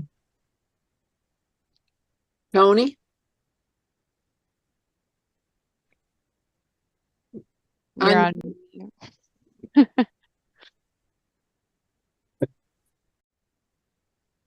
Try again. Still muted. Okay. Much Ready better. to check. Okay. Chuck, one of the things we talked about today was leaving as much ground cover and branches and other woody debris as possible, just to help redistribute, help the weight distribution and keep soils from being compacted. Okay, I have that. But we have no grubbing, so I think that pretty much. Grubbing, that sounds like no. Sorry, I didn't mean to. Yeah, interrupt. right, but like no grubbing and no cleanup either. No cleanup. Okay, no grubbing or cleanup. But if there's a large diameter object there, clearly, that would clearly affect the safety of a vehicle. Going over the roadway, that could certainly be removed. Okay. I have another question for Jen or someone from Horsley Witten. I'd like to write this up before they start, so I'm sure they're ready to drop everything in place tomorrow, but you have taken notes, which will go to the contractor. We need to make sure either my notes, well, first we need to make sure our notes are the same. I'm sure they're going to be, but the contractor gets them in the morning so he understands, what we need, and most importantly, that we're not grubbing and we're not cleaning up any of this stuff before they're putting the mats down. Do you, what's the best way? Do you want us to write up I guess this is maybe a question for Jeff, because I think we have to respond. We have a response to them. Would we incorporate it as an appendix to our response, Jeff? Or or it might just be an updated response. Just with a second page with here are the commission's or additional conditions. Yeah, so I'll have this ready by 10 tomorrow for sure. And I could send it to you, Jeff, if you wanted it. And then, yeah, but like I said, they probably want to start early in the morning. That's yeah. Why don't I get in touch with the contractor in the morning and let them know that these are coming? Okay. If you're comfortable with that. Yep. And I'll let him know that he should receive this by 10:30, 11 at the latest. Yeah. I'm sure there's some other things they can do. Yeah, I was just thinking if they started, you want to just make sure that they're not grubbing or cleaning. That's Right. all. But I'll get on this, and 10 would probably be my it may not even take that long. So I'll get it to you as soon as possible in the morning. Okay. Just wanted to do that. Thanks. Back Did we to need the a commission. vote on that? Do we need a motion Certainly to do. vote? Mm-hmm. Okay, I don't think we've done that yet. So Nope. we've just been discussing conditions still. All right, so given all of those conditions, do we have a motion? So the motion is to approve the minor plan change as presented by Horsley Witten. This is Tony. I move to approve the minor plan change as proposed by Horsley Witten. This is Brian. I'll second that. And Brian Bowe in favor. Bill McCants in favor. Andrew Driven in favor. Tony Rodolakis in favor. Walter Talbot in favor. Martha Moore in favor. That's 6-0-0. Okay, you've got your timber bridge. Timber mat. I was gonna say, I hope it's not a bridge. Timber Right. mat. Thank you guys. Thank you for Whatever. putting the full quarter effort on this. Appreciate No it so problem. much. All right. Okay. Thank you. Thank you guys. All right. So before we start on the agenda again, I'd like to interject that so John, can I try to pronounce his last name? And I apologize, John, is here from 2 Maple Street. And I did send a very late email today. I think that maybe we could take this before we get into our other stuff because it is getting late. It's up to you, Martha. But this is about, I would call this kind of an emergency that we need to hear and decide what to do about. So I don't know if anyone had time to review my email and John's letter, but with your permission, I'll let him in and we can take this on now. Yes, I would agree to take this on first before we move on to other things. Okay, John, I've given you permission to use your video and unmute yourself. And I have your letter. I can put it up on the screen unless you wanted to.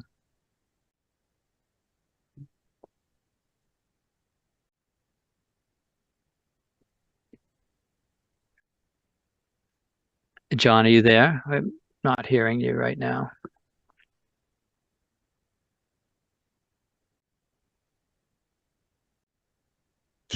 Okay, I have the letter pulled up, Chuck, but are you saying you have it and you could put it up for everybody to see it? Yeah, I sure Why don't can. you go ahead and do that? Let me just make sure it's on the right screen. No. Yes, is it right? Yeah, And let me put it 2 there. Maple Street is the place where we approved the project in the backyard. Is that right? Yes. So this is the project right that's next to right near Pineville. Pineville, and that they had proposed to do some work on the entrance of Pineville, and there was a shed that didn't actually end up being, it actually ended up being removed. So it was a pervious paver patio that was being proposed. Mhm. And so I don't know where John is. I keep watching the screen just in case they call in, or that time. So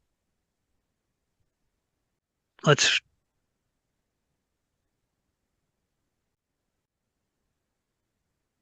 But here we go. Are you about And to admit him? yeah, I'm gonna just stop screen sharing for a second. It's just easier to do it this way. So here he is. And I'm gonna give him permissions right now again. Okay. Hi, John. Can you hear us? I see that.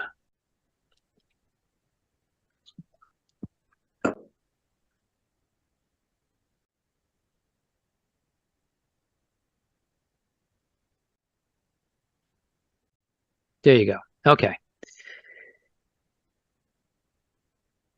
Are you muted? Can you hear us? Nope. Still connecting to audio. We have to wait a minute for him to finish connecting.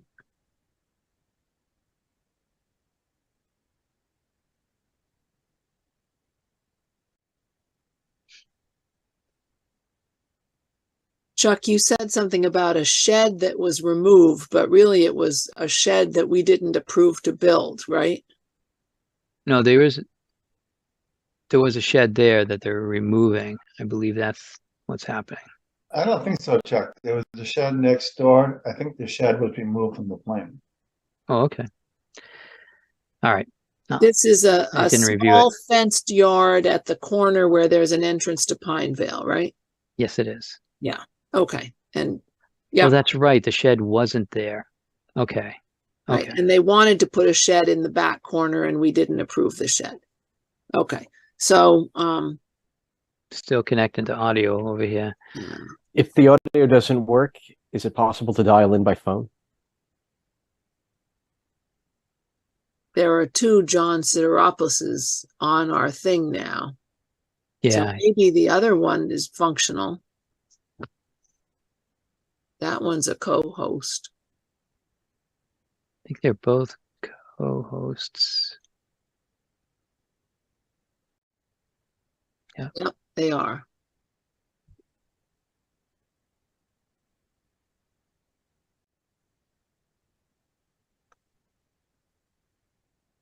While we're waiting, can I give everyone a quick legal citation that we were looking for earlier? This Sure. is 10.5523. It's 10.5523. This is where an area has been disturbed, for example, by cutting, filling, or cultivation.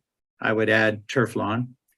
The boundary, this is for the bordering vegetated wetlands, is the line within which there are indicators of saturated or inundated conditions sufficient to support a predominance of wetland indicator plants. That is, there don't have to be such plants there. 2, you got a predominance of such plants.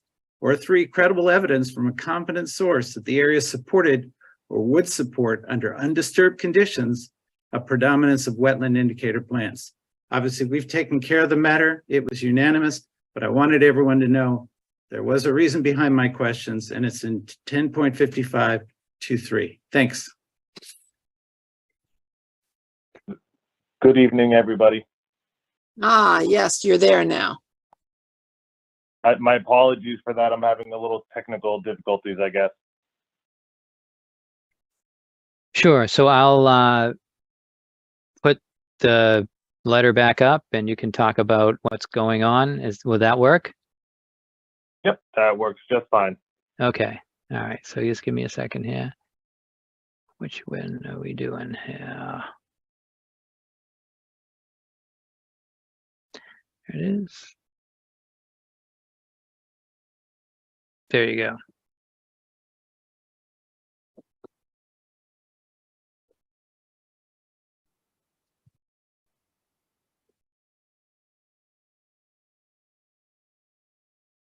I appreciate everybody's willingness to hear us tonight. As Chuck had said before, we applied for a patio on the backside of the house, and that was approved. That was roughly about a month ago or so. Since that time, there has been on our front steps on the front of the house, the the railings have rotted away. We took some photos and put them into the letter. And with the railings, those posts, those 4x4 posts, are actually also the supports for the stairs and the footings themselves. So it really has become a safety issue at this point. We are not planning on extending the overall size of the deck itself, with the exception of the stairs. The stairs are too small. They're only about 30 inches wide. We're looking to make them 42 inches, and I believe that's a code issue, if I'm not mistaken, John. It should be a minimum 36. Minimum 36. So the overall footprint of the deck, the steps, the landing, will all be the same again, except the stairs themselves will just be about a foot larger. Those would be made larger toward the home. Yep.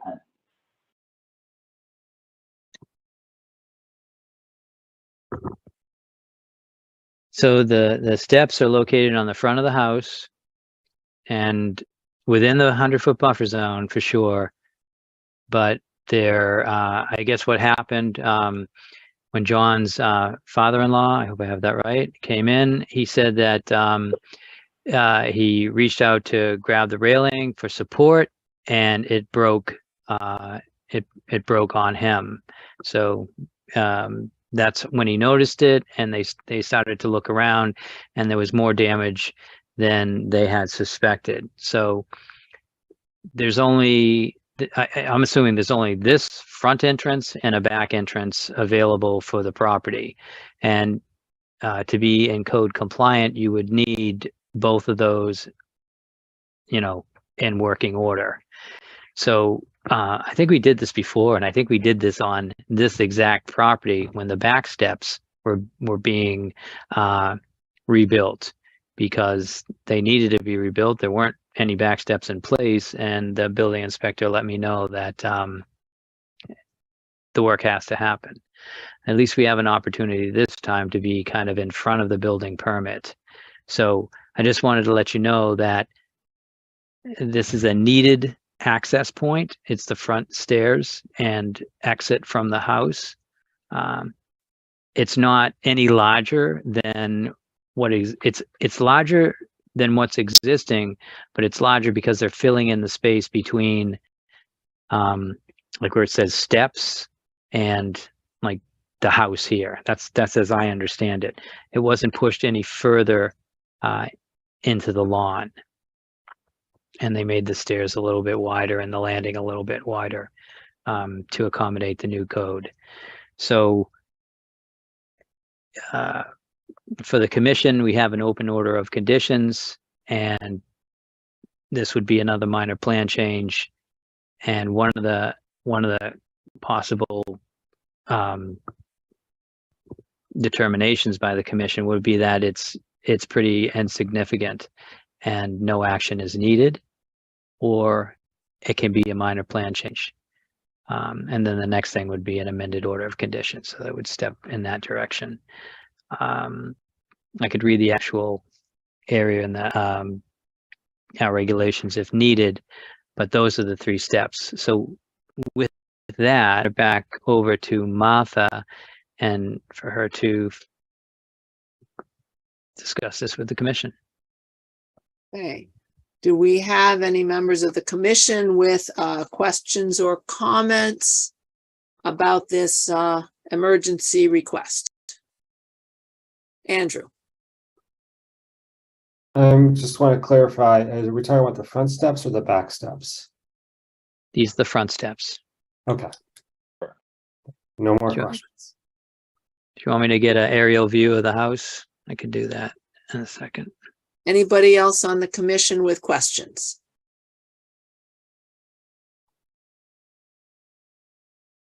Okay. Do we have a motion? Did I forget where? Here it is right here. Chuck gave us a couple of options. The one he's suggesting is minor plan change, but we could go with amended order of conditions. What do people think? Do we have anybody? This is Brian. I'll make a motion that we do a minor plan change, approve a minor plan change for 2 Maple. This This is is Tony Bill McCann. Rotalakis. I'll second that. Brian Bowe in favor. Bill McCann in favor. Andrew Driven in favor. Tony Rotalakis in favor. Walter Talbot in favor. Okay, was that Tony that seconded it? Yes. Okay, and Martha Moore in favor?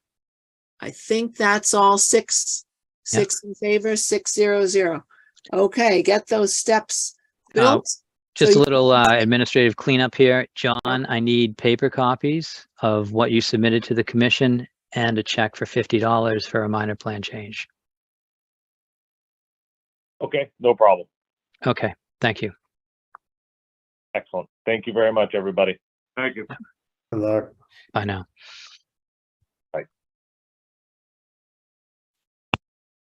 All right, so I have lost my agenda.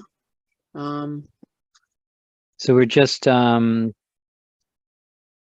both of the, so on number 4, all the new items, we're down to the certificates of compliance and violations. Unless Brian has a comment on violations, we could skip all that because there's no there's no updates on these certificates of compliance other than to say that 10 Plymouth Drive is working on trying to establish the lawn. I think I'm going to do a site visit next week over there just to see how it's coming. As far as enforcement things go, the only one I want to bring up is Azalea, 51 Azalea. A number of us have been out there a number of times. I went back the other day and there's clear signs that some work has been done. However, there are still issues, in fact, some new issues. So if you can picture it along the slope to the left of the property by the driveway, that whole slope has been stabilized to a great extent. There's some matting that was put down, grass has been grown. That's good. Some bushes have been planted. Here's one of the new issues. Some of those bushes are not natives. There's a California privet and a Japanese Pieris, was it, Martha? Pieris. That's right. Okay, so there are at least 2 things that were not natives. Additionally, some of the new shrubs are not in great shape. They look like they've been eaten. And in fact, there's some, what I'm assuming will be replacement plants sitting in pots still next to some of the going further back. If you remember, there was a pretty large extent of where there was a steep drop off held in place by the bottom of the silk fence. That drop off is still there. Whenever that fence comes out, that face is going to erode down into the wetlands. There is still clear evidence of erosion from the back right of the property going down towards the left. Not as bad as it was when we first were there, but still there's a channel you can see. The 2 places where they addressed the fact that there was mounding on the basal area of trees, but unfortunately they did it by creating a depression, which we actually supposedly have to do. And the last thing I can think of is in the back left, say 11 o'clock position, there always has been in my time there this delta of dirt that was that escaped beyond the silt fence. We had asked about that. That's still there. That has not been addressed. So yes, some progress, still issues, and some new issues. I personally would think it's time for us to up the ante a bit and to go to something more official. I don't know what you folks would think. What do you think?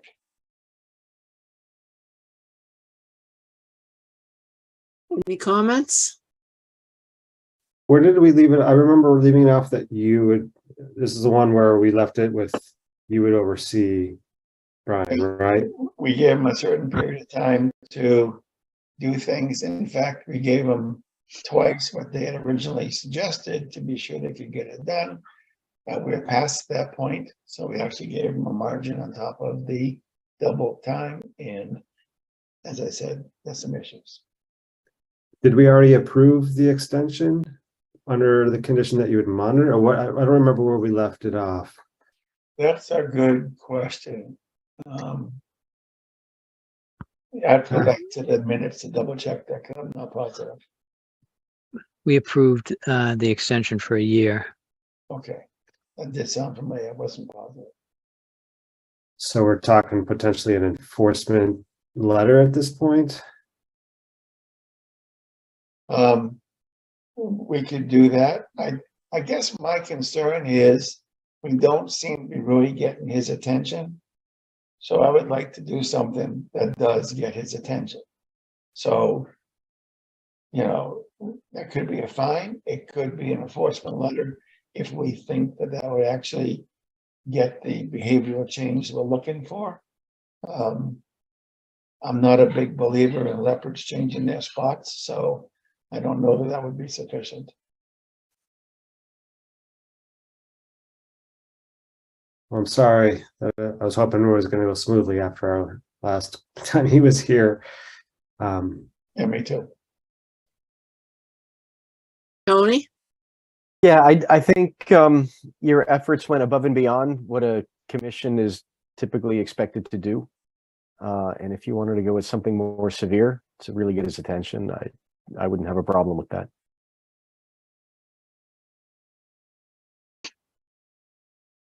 Chuck, do you have any input? I kind of feel like what Tony said. I mean, we've been working with this person for, you know, we helped him out so he didn't lose his order of conditions, and we gave him kind of a deadline, and then we moved that deadline again. He has an extension. I know he's really concentrating on something else, and this happens, but the commission, you know, has an order. We have an order of condition in place, and those, you know, that's not at this owner's whim to comply with it. So my thought is that he's gotten enough time for us to take a second step. I mean, I can send him a violation letter. I can send him a enforcement order. So I would assume both of them would highlight what the problems are and then ask them to come to the next meeting. And before that meeting, there would be a site visit. And then we would hear from him, set some dates to have some cleanup, where if that didn't happen, you would have to think about what your next steps are, which could be fining. Walter, do you have a thought on that? Having met the gentleman twice, and then seeing the reactions or actions that were taken, for example, his inability to negotiate with the first contractor he was involved with, I think he just wants to go do things his way and ignore everybody else. My opinion, nothing legal attached to it. And as a point on that, the two pieces of equipment that contractor left on his property are still there. So he hasn't resolved whatever issue that was.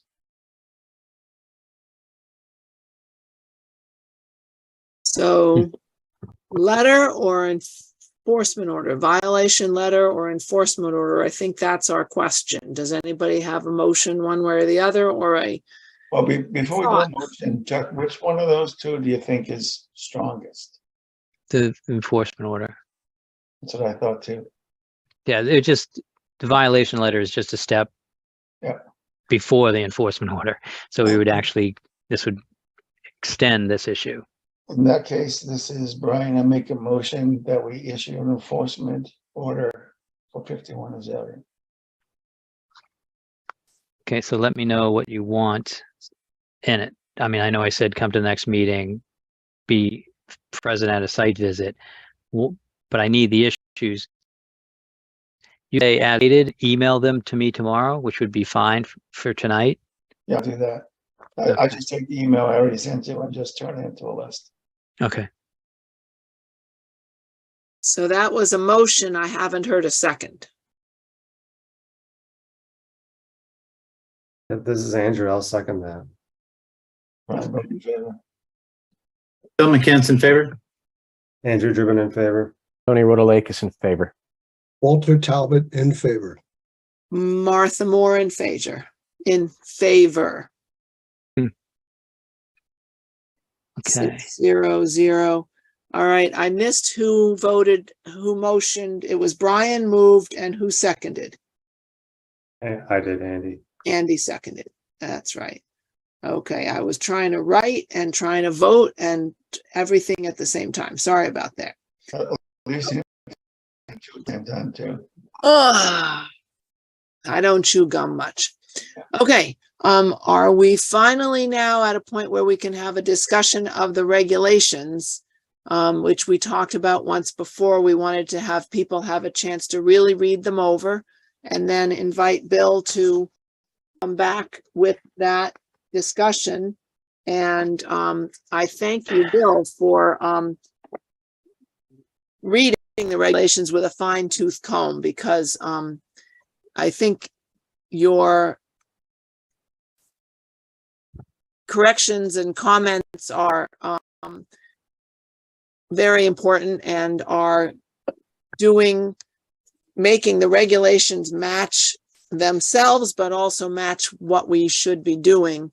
So, okay. Thanks. All right. right, so- And we will see Tony again in a minute or two. Okay. I'll go ahead and share screen. Is that okay? That's great. Yep. Thank you. Perfect. Okay. Bill, I just had one question before you start. Sure. Should we wait, or do you want comments as you're going through those sections? I think because people have had 4 weeks, maybe we could do it on a page by page basis, and people have comments. We just do it that way. Okay. It seems to me, because we've given people 4 weeks, that might be the most efficient way to go. Okay. So, do we know Tony in yet? Yeah. Not yet. Okay. Let's see here. IFP. All right. There you go. I just wanted to take a moment. Let's see. Oh, it's still screen sharing. Okay.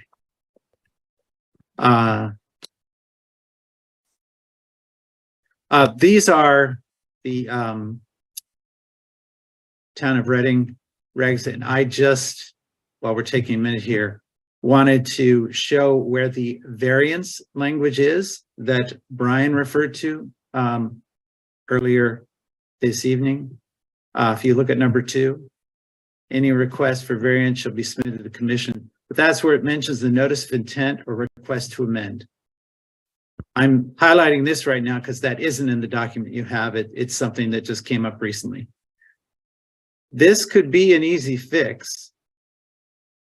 As I said, the state law gives us the flexibility to just talk about a variance in general. We don't have to limit it to certain kinds of documents.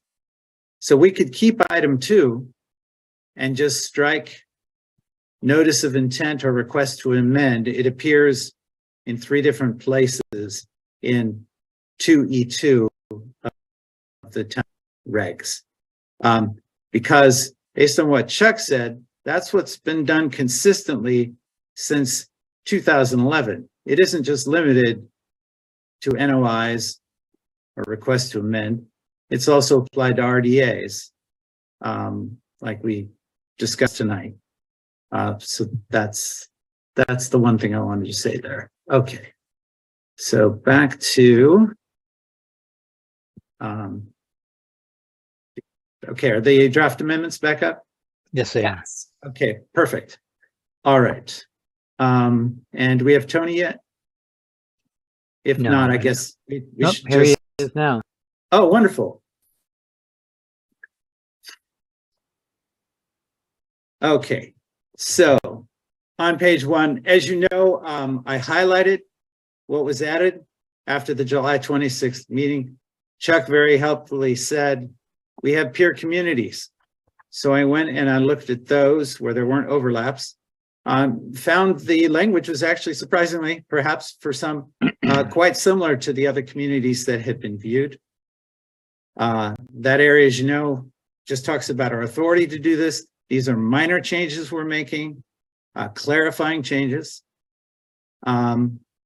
We've talked about ZNV, so I'm just scrolling the update.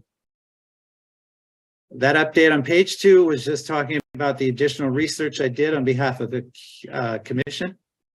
Turns out some of our peer communities currently have no bylaws or regulations. That's getting rarer and rarer.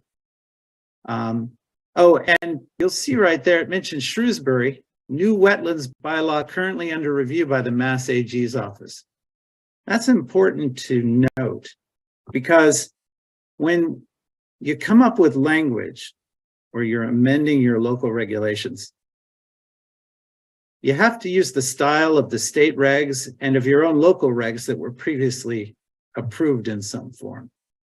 That is to say, it might be appealing to think, hey, we'll write this in plain language, but that's not how it works.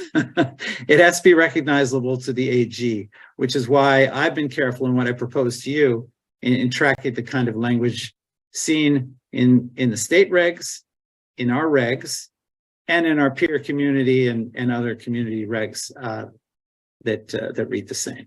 Okay. So by reviewing that,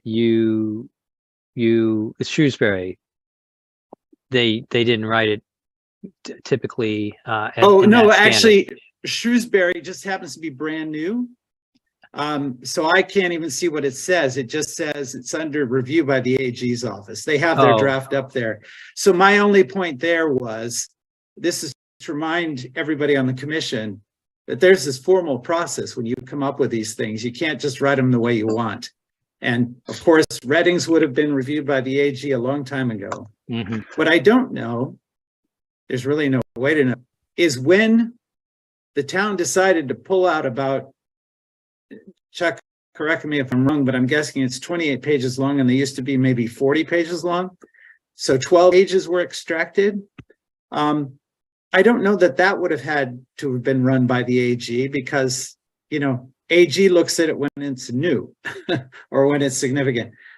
And I think, and this is not to say anyone had ill intent, but I think that's where some of our confusing language may have come from, that 12 pages were pulled out of a 40-page document. We're left with 28 pages.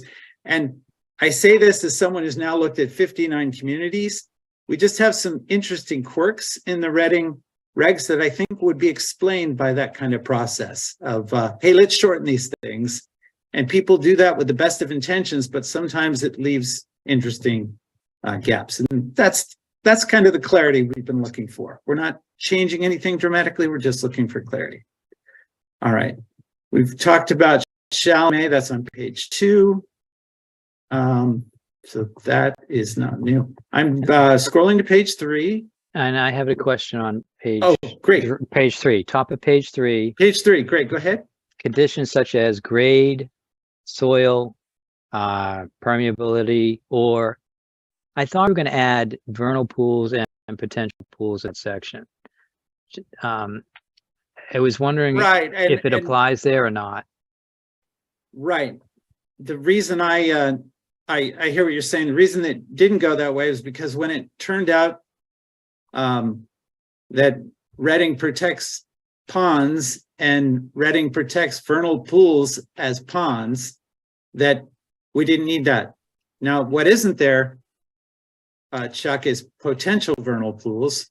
So you could put that there. It's just, at least as I read these, Redding, like most of its peer communities, already provides special protections for vernal pools.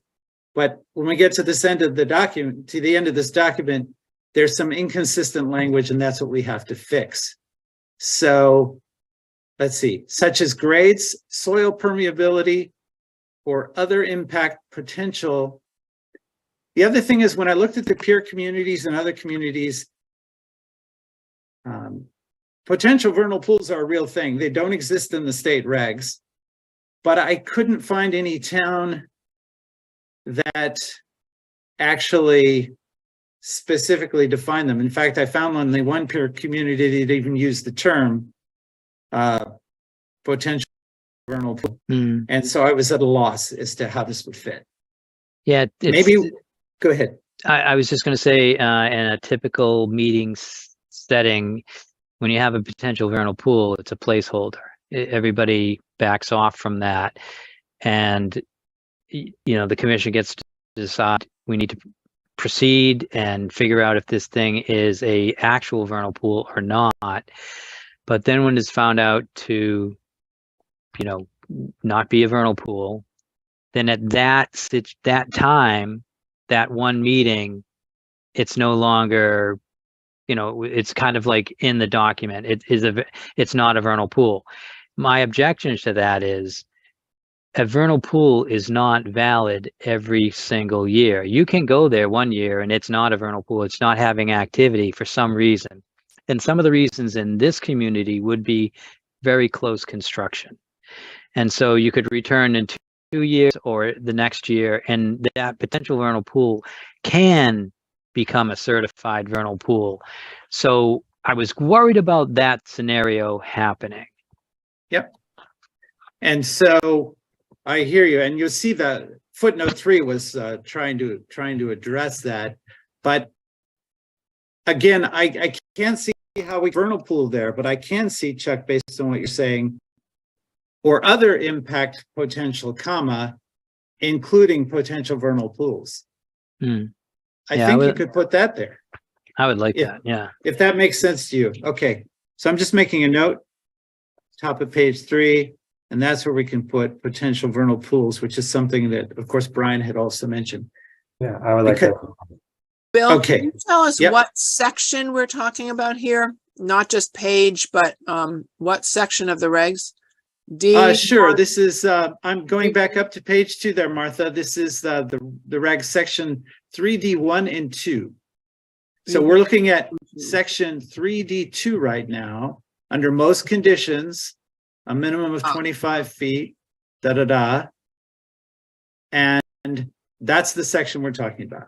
Okay, yeah, I so- found it in the original. No, regs. I appreciate that. So Adding protecting potential vernal pools in after other impact potential, or including other impact potential, including potential vernal pool, including for, I think we might want to say, including but not limited to.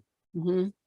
Yeah. Because that's common language, and we don't want anyone to get the impression we're just talking about potential vernal pools. It gives us appropriate discretion. Is there a reference that we can cite within the state framework, whether it's a guidance document or other source that defines what a potential vernal pool is? No, but at the, as I say, there's one other community that uses the term. We could define it in here, but because in this round of amendments, we're just clarifying for what's usual practice, that's what I was going with. I did look, Tony, to see if any other town among the original 40 I looked at, and then the additional peer communities, and there isn't one that defines it. But these communities consistently say things like, we protect vernal pools whether or not they're certified by the state. And that's the key language a lot of our peer communities use. Now, Reading protects them because they're a pond, but I hear you, Tony. I think there's, I think that's an important distinction between a potential vernal pool and a vernal pool that is not certified. Right. And so when we get to the end of this document, let's look through that and then see if there's something we want to do. But in the meantime, I think we could still use Chuck's language, because there is at least one other peer community that uses that term potential vernal pool. And the thing that helps us there is if there isn't a definition given in the regs, the court says, well, you can use common sense, i.e., dictionary definition and so forth. Vernal pool is defined in our regs. The word potential would have its common meaning, and there you are. You'd still be okay. But I understand why it'd be nice to have some clarity. It's just I couldn't find an example out there. Okay. All right. So we're good on D2, 3. Yeah, this is where we added the language shall be restored to a naturally vegetated state to the maximum extent feasible as determined by the commission. This language that we have here on the top of page 3 was responding to the concern, legitimate last time, about, well, the buffer strip we want can really vary depending on the property. Sometimes it's just a few feet, 3-4 feet. Other times it's more. And that was the reason for this language here. Mm-hmm. We want to keep the shall versus the may, because even in like the example we had this evening, we didn't really live up to that. We're not. I mean, well, actually, didn't even this evening, Andrew, at least as I understood it, we did end with them restoring some natural vegetation. Again, we didn't specify a particular length, but here, to the maximum extent feasible as determined by the commission, I think that fits what we did tonight. And as I understood from Chuck last time, what he was saying is we typically require a buffer strip of some kind in our projects, but correct me if I'm wrong. No, it's just the may versus the shall. I just want to be sure that we want it to be a shall right there rather than a may. But I like it. Yep. So there are communities that say shall. If you want it to be may, again, from what I heard last time, the history of what this commission does, it's not typical to require nothing, no kind of strip at all. But if it's may, then we should really think about that. Now, again, as we all know, we'll decide on this, then it'll go off to town council and come back to us for a public hearing. So, yeah, not to beleaguer this conversation too much. One thought is the current commission tends to always ask for that. I don't know if we want it in the language of our policy, because that's definitely how I stand, and I think that's how other commissioners. But I don't know if that is something we want it to be like enforced per the commission, right? Or is it up to maybe there are future commissioners? I stand behind it, so I'm all for it. But I do think I understand not all commissioners may feel that way, and perhaps we leave it open-ended for other commissioners that don't feel that way. Okay, sure. So we really have to think about what folks think. There won't be a vote on this until after a public hearing. This is really about what we're going to submit to town council through Chuck. So would people like that to be may for now rather than shall? And I'd like to hear Chuck's perspective as well in terms of the last 12 years of what he's seen. Yeah, I think it's always been that I would say, to be honest with you, it would be nice to have that solid backing behind us, because I think the commission always wants to do it. But where we're not consistent is how wide. So as long as there's some flexibility in the width, I think that we can find a spot that we're for a buffer strip. And usually we do. And the one place I always think of is there's a kindergarten on Simon's Way, and they have a driveway that has parking, and it's right up against the wetland. Now, this has been this way since I got here, and I've always wondered, well, why that is. And so, we're not going out giving enforcement orders, but if they ever came in, it would be great to kind of rectify that situation. and ask them to straighten that out, because it is a gravel driveway, and it's possible that improvements in the future would come near it. So. And if I may, thank you, Chuck. I also want to just point to you all to footnote 4. I had previously talked about what I found in the comparison towns, but in the update, I found that maximum extent feasible language also used by Danvers and Marshfield. And I think the maximum extent feasible language is all about giving the commission discretion to decide what that means based on the property in front of them. Yeah, so I say leave it as shall, and then that statement gives us the flexibility. Yeah. So I would, okay. Especially because it says as determined by the commission.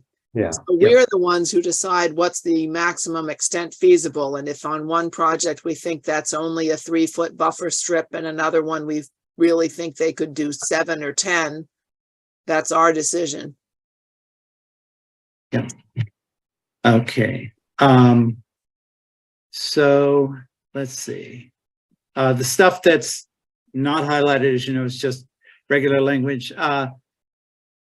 25 feet was the norm, Looking at the peer communities, again, 25 was common.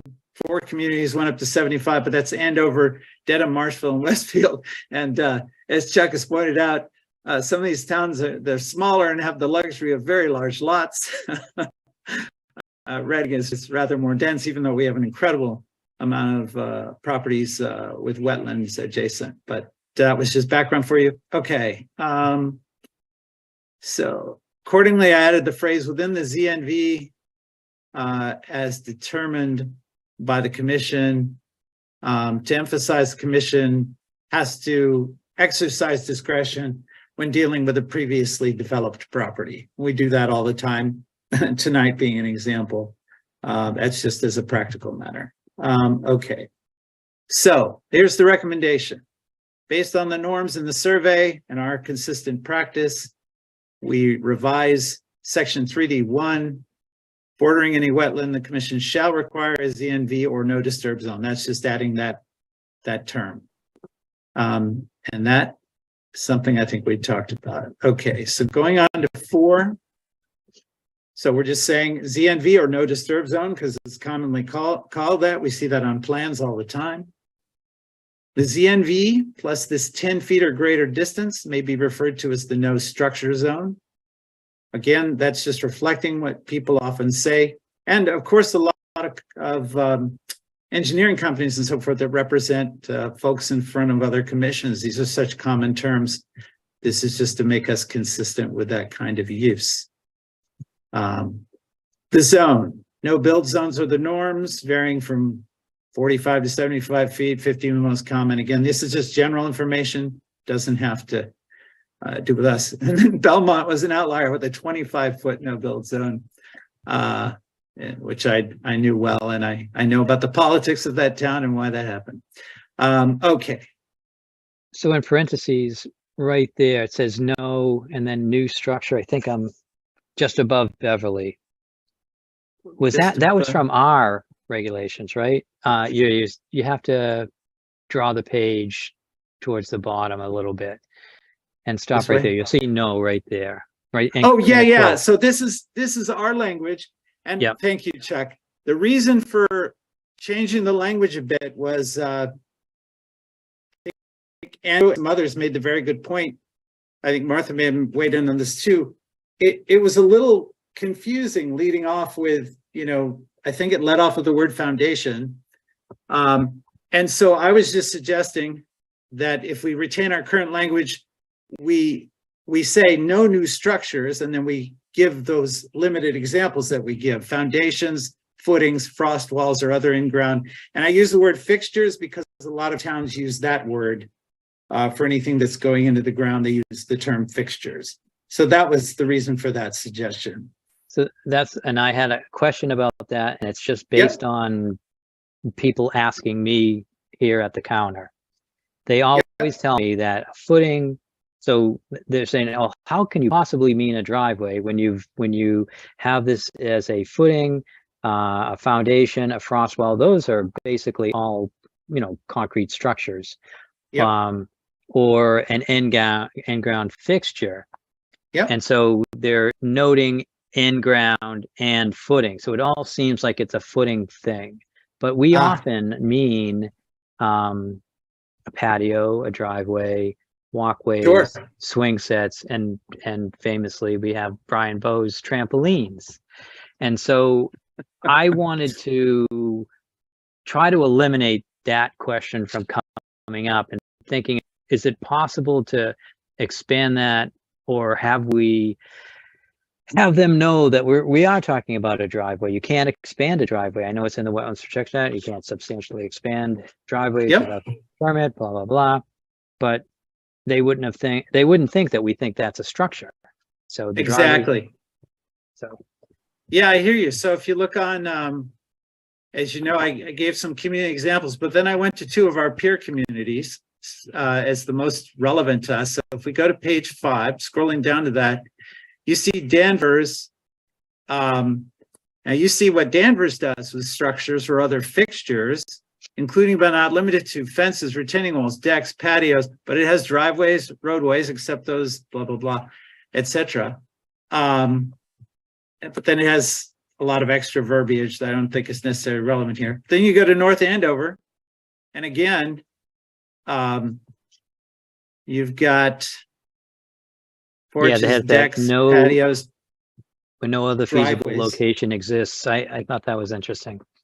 Yeah.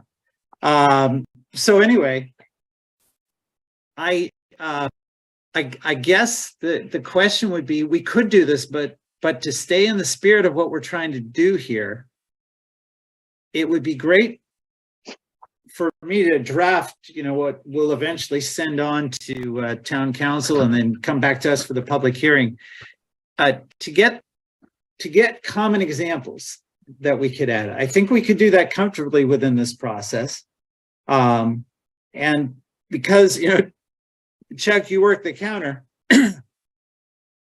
if you could take a look at these 2 peer communities, Danvers and North Andover, and see what looks like based on the past 12 years, the sorts of structures that have come up, including driveways, which are mentioned by both peer communities here. That could be helpful, perhaps, to add to this. And, we could add it. I'll make that change. Potential vernal pools, we could add this. And next time, we wouldn't necessarily need to have a lengthy discussion at all. We could just say, okay, I've added this in. You've looked at it. If you're okay with it, Chuck will.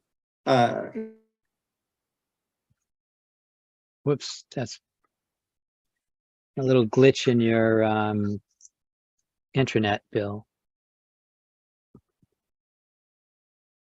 So it looks like you've frozen. Things that commonly come up. Oh, sorry. Do you know you froze just for a minute? So. Oh, okay.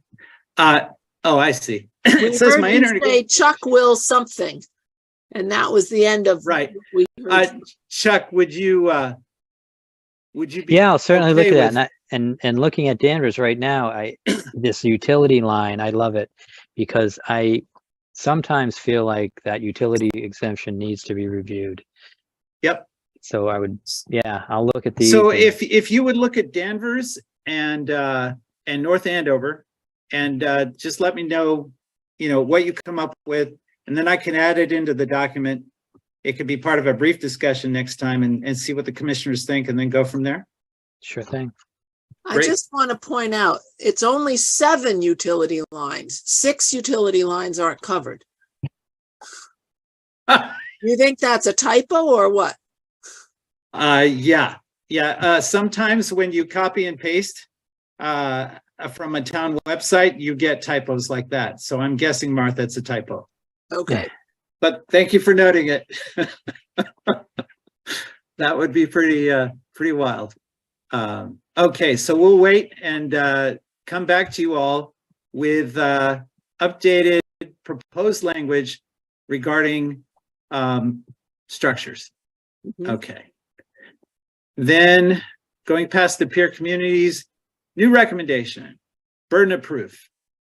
So this really was a slam dunk when I took Chuck's suggestion and look at the peer communities, they all use, with the exception of Belmont, which has brief bylaws but uses it in practice, they all use preponderance of the credible evidence, just like the state, just like MACC, and we would really be doing ourselves a favor to just make it clear that we're doing that too.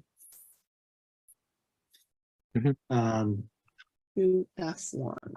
Okay. And as Martha asked last time, what does that mean as a practical matter? Excuse me. Section 2F1, it's added there because the heading is burden of proof. Section 8D1, it's added there because it already says burden of proof, and that's it. Just those two changes. Yeah, great. Okay, tree and shrub. As you know, 1 through 4 unchanged. This is something commissions want to do for a long time, is just make it clear that these, our regs and this policy are applied in harmony with each other. So last time, Martha, I had mentioned alternative language, and you said, could you put that in there so we could actually see it? So the difference in number 5, new provision 5, the commission will take due notice of the need, blah, blah, blah, or the commission will apply this policy consistent with the need. And that's the only difference between the two. It's which one do you think reads more naturally or reads better? Take due notice or apply policy consistent? In my mind, reading law all the time, apply this policy consistent with sounds more natural, but you know, it's really just a matter of taste. So what do people think? I think that one is better. When you say we'll take due notice of, yeah, sounds a little uppity.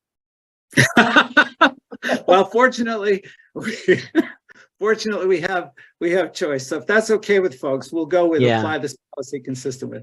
Yeah, I like that one better. The other one sounds like we'll take due notice and then do what we will. What we and then do. just say the heck with you. Yeah, that sounds good. Okay. Let's see. That's Just self-explanatory. scroll past a minor edit in yellow. Go back. Yeah, right there. The term buffer zone. Oh, should be capitalized. Yep, we've talked about that. Yeah, we talked about that just for consistency. Oh, and this is just the commentary part, which when this is passed along to town council, I want town council to know we did our homework. So we looked at the local wetland regs of many other Mass municipalities, including the peer communities. So that town council knows, per Chuck's recommendation, we looked in the right places. Okay. Again, that's a minor edit on buffer zone right there, so nothing substantive. All right, structure. Again, this was just how they're defined, but with Chuck doing that, looking into those 2 peer communities for us, I think we'll actually probably be able to just take this right out. So we don't want to confuse town council. We're going to streamline this document before it goes to town council. And then when it comes back to us and we have our public hearing, it's as straightforward as possible. Okay. That's just more structure stuff. Okay, here we go. Vernal pools.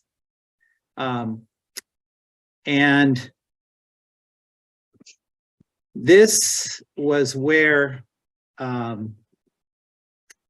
I said, it turned out, so I give the language from the Wetlands Protection Act. They want certification, but a lot of communities, including Reading, have said, well, we want to protect them more broadly than the state does, which is our privilege under home rule. And so 2C1, any freshwater wetland, and then it says pond, paren, including vernal pool, and paren. I want to assure all of you that while we're not the only community to include vernal pool in the definition of something else, in this case, pond, communities find all kinds of ways to provide extra protection for vernal pools, which they can do under the Home Rule Amendment. And so what's the problem if it's already taken care of? Well, the problem is that we have an inconsistency. So in the update, I tell you there, Reading's protection of vernal pools is consistent with the approach of most peer communities. Exceptions are Belmont and Winchester, which make no reference to vernal pools in the relatively brief bylaws. And Westford is the only one of our peer communities that requires state certification, and that's the town that references potential vernal pools, which is ironic. But the rest of the peer communities, they do it. And so there's a Dedham. Dedham presumes that all seasonal ponds are vernal pools, unless evidence is presented to the contrary. North Andover refers to ephemeral pools. So this is by way of telling you, Reading referencing ponds and including vernal pools in that definition, we're not an outlier. Okay, so our inconsistency is that we accept and adopt everything about the current state law. And I was saying we really need to reconcile this, and that was reinforced by looking at the peer communities. As I said, a lot of the peer communities just explicitly say, we protect this vernal pool, whether it's protected by the state or not. And this, I think, it's an educated guess, having looked at our regs so many times. This is where I think some language must have been pulled out back when they pulled out 12 pages and led to this bit of confusion. But I think we could clarify it by saying we rely on the WPA regs, except where we're more stringent, because we have the right to do that under home rule. And so there's the suggested language. Where you see that indented paragraph, that's the current language, 3J1, and just adding that parenthetical, except as provided in sections 2C and 4G7D of these Reading local regulations. There's nothing unusual about doing that, about inserting something like that, referring to provisions in your own regulation. It's pretty common. And if town council wanted it phrased differently, they'll of course tell us. I just want to assure you that it's pretty straightforward. Okay, certificate of compliance. That was the update where we can be more stringent, but not less stringent than applicable state law. And so that was just suggesting it be rewritten accordingly. This is the last paragraph, perhaps by substituting the relevant state regulatory language. Because actually, if you look at our current language, upon completion of work, shall submit a written request, may require, in other words, may is used twice in the same statement, may require a request as may be required. So it's internally redundant, I guess would be the way to put it. And so there's this straightforward suggestion down there that we just have it track state law. And remember, this doesn't create any extra burden on anyone. It's only if a project was completed that way in the first place. It's not the commission saying, hey, homeowner, we're going to dump this huge burden on you. It's not saying that at all. And that's the end of the doc. So Chuck had raised some points and there were some other comments. Tony. Bill, I have found a definition from Mass DEP of a potential vernal pool. Awesome. Where is that? It is. Let me get it up, and I will share my screen. It's not in the regs, is it? No, it's not. It's Okay. It's a GIS data layer. Oh, interesting. Natural Heritage and Endangered Species Program, potential vernal pools, and there's a guidance document that goes along with this. But basically, nice. Basically, what they've done, Bill they may being the need to state. stop sharing if you're going to try to share. Oh, sure. I'll do that. Let me get out of there. Thanks, Okay. Martha. How do I, just one sec. Not new share. Where did my, I think it's at the Thank you. top usually. yeah, it says I'm screen sharing, and if I want to get out of it, okay. How do I? Oh, Actually, stop share. Finally, it's showing okay. up now. Very All good. right, good. All set. All right. Go ahead, Tony. Okay. Can you see it? Not yet. Not yet. Let's see. Share. That's coming. All right. There you There go. it is. So it's a data layer identifying more than 29,000 potential unverified vernal pools. And basically they've used aerial photography interpretations to develop this layer. I don't have access to see that map. At least I don't have the software to see that map right now. But they go on to clarify that a potential vernal pool is not to be confused with a certified vernal pool. So a potential vernal pool appears to be one of these more than 29,000 depressions which could hold standing water based on aerial imagery. Yeah, and okay, so it'd be great if you wouldn't mind sending that along. We have to be careful in defining potential vernal pools to define it consistently with how Reading defines vernal pools too. So, but this is very helpful. Right, and then this appears to be an early publication from 2001 from the state. And you notice the name of the person who published it. He's a Reading High School graduate. Oh, was he really? Yeah, he's actually. Sorry, go ahead. Yeah, he's going to be coming to our meetings a couple weeks. He was the one who did the Camp Curtis Guild evaluation for them last year and came presented to us. You know, there may be other documents where a potential vernal pool is discussed.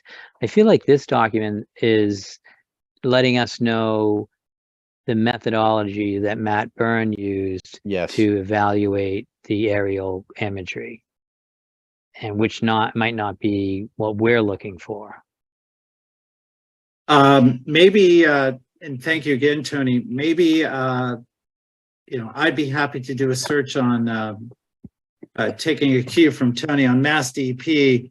As you know, they have lots of guidance documents, and I'll see if I can find anything on MACC, because that sometimes can point us in the right direction. I think with potential vernal pool, though, what we're really doing is explaining to town council why this is a legitimate term that we didn't come up with ourselves. I don't know in the regs themselves, our local regs themselves, that, you know, well, we'll decide that down the line, but we really would have to be very careful to keep it consistent with the protection Reading gives for vernal pools defined with ponds. Yeah, I would think that an internal reference saying that a potential vernal pool or a vernal pool let me start over. A depression or pool that meets the conditions of a vernal pool described in section whatever of the just so that it's clear that that we don't mean one of these aerially mapped depressions. No, that makes a lot of sense, Tony. The idea of having a cross reference to the regs, that would work. Yeah, to our own regs. Yeah. And is there any way we can add to that, because we're talking about potential vernal pools, that it may not be, you know, it may not be determined in one season. It may be a, you know, a process. I guess the commission has to decide how long that would be. But when you have awesome habitat and depressions, you know, you have to think it's possible. And maybe that, you know, I don't even understand why it's not happening, you know, but it could happen next year. So I wanted to make sure actually that was covered. You're making me think, Chuck, of some of our peer communities that I didn't pick it up for this particular talk, but I think some of our peer communities do give consideration to that. So I'll bet I could find some language that could maybe fill that need, and I can easily go back and have a look at that. Knowing of Brian's particular enthusiasm in this area, I pointed him to Burlington, which I consider among our peer communities to be the gold standard in terms of the detail and attention they give to vernal pools. Interesting. And I did read it, and I see what your point was. Also, just because the engineer from Reading this morning mentioned that he's a co-chair of the commission in Stoneham, I looked at their regulations too. I actually, in some respects, like better than Burlington, but I see what you mean by Burlington covers it a certain way. Yep. And sorry, Bill, as you're reviewing some of those other towns, Yeah. that may have had their standards in place for more than a few years. Yeah. I would just suggest keeping in the back of your mind recent federal and their Supreme Court rulings, recent rulings that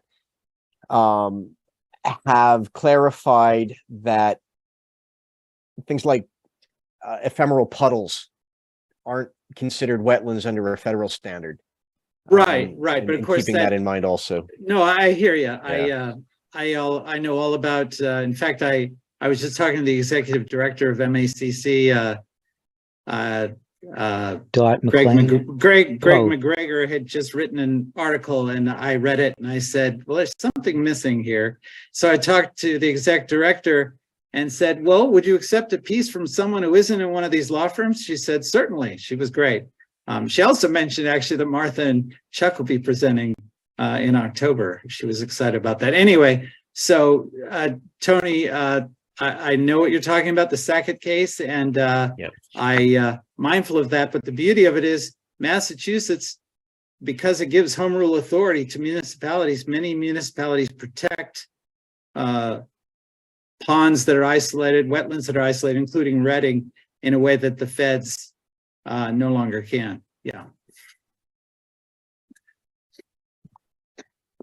So have we made it to the end of the changes for the regs? Because I'm looking at the time and it's 10:10. Yep. We have, and I think I just have a few. I'm going to get that information from Chuck.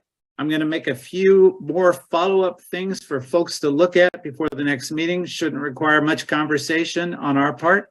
And I'll make sure that gets to you well in advance of our meeting on September 13th. And I'll make sure it's easy to find where the additional updates are. Okay.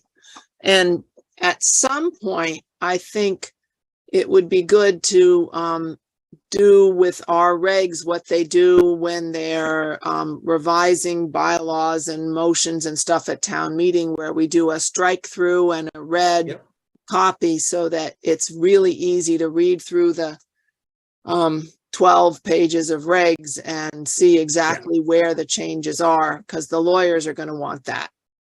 No, I think that's a great idea. And I figured we'd get to a red line copy, but we wouldn't do it until we were all kind of happy with our draft working document. But that, absolutely. Yep.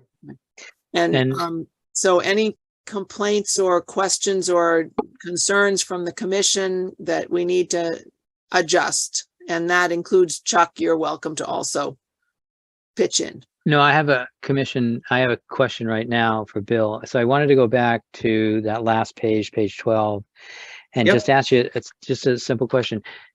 This, and when I read this, makes me think that we're only requiring a letter from an engineer or a qualified professional stating that the project is in substantial compliance.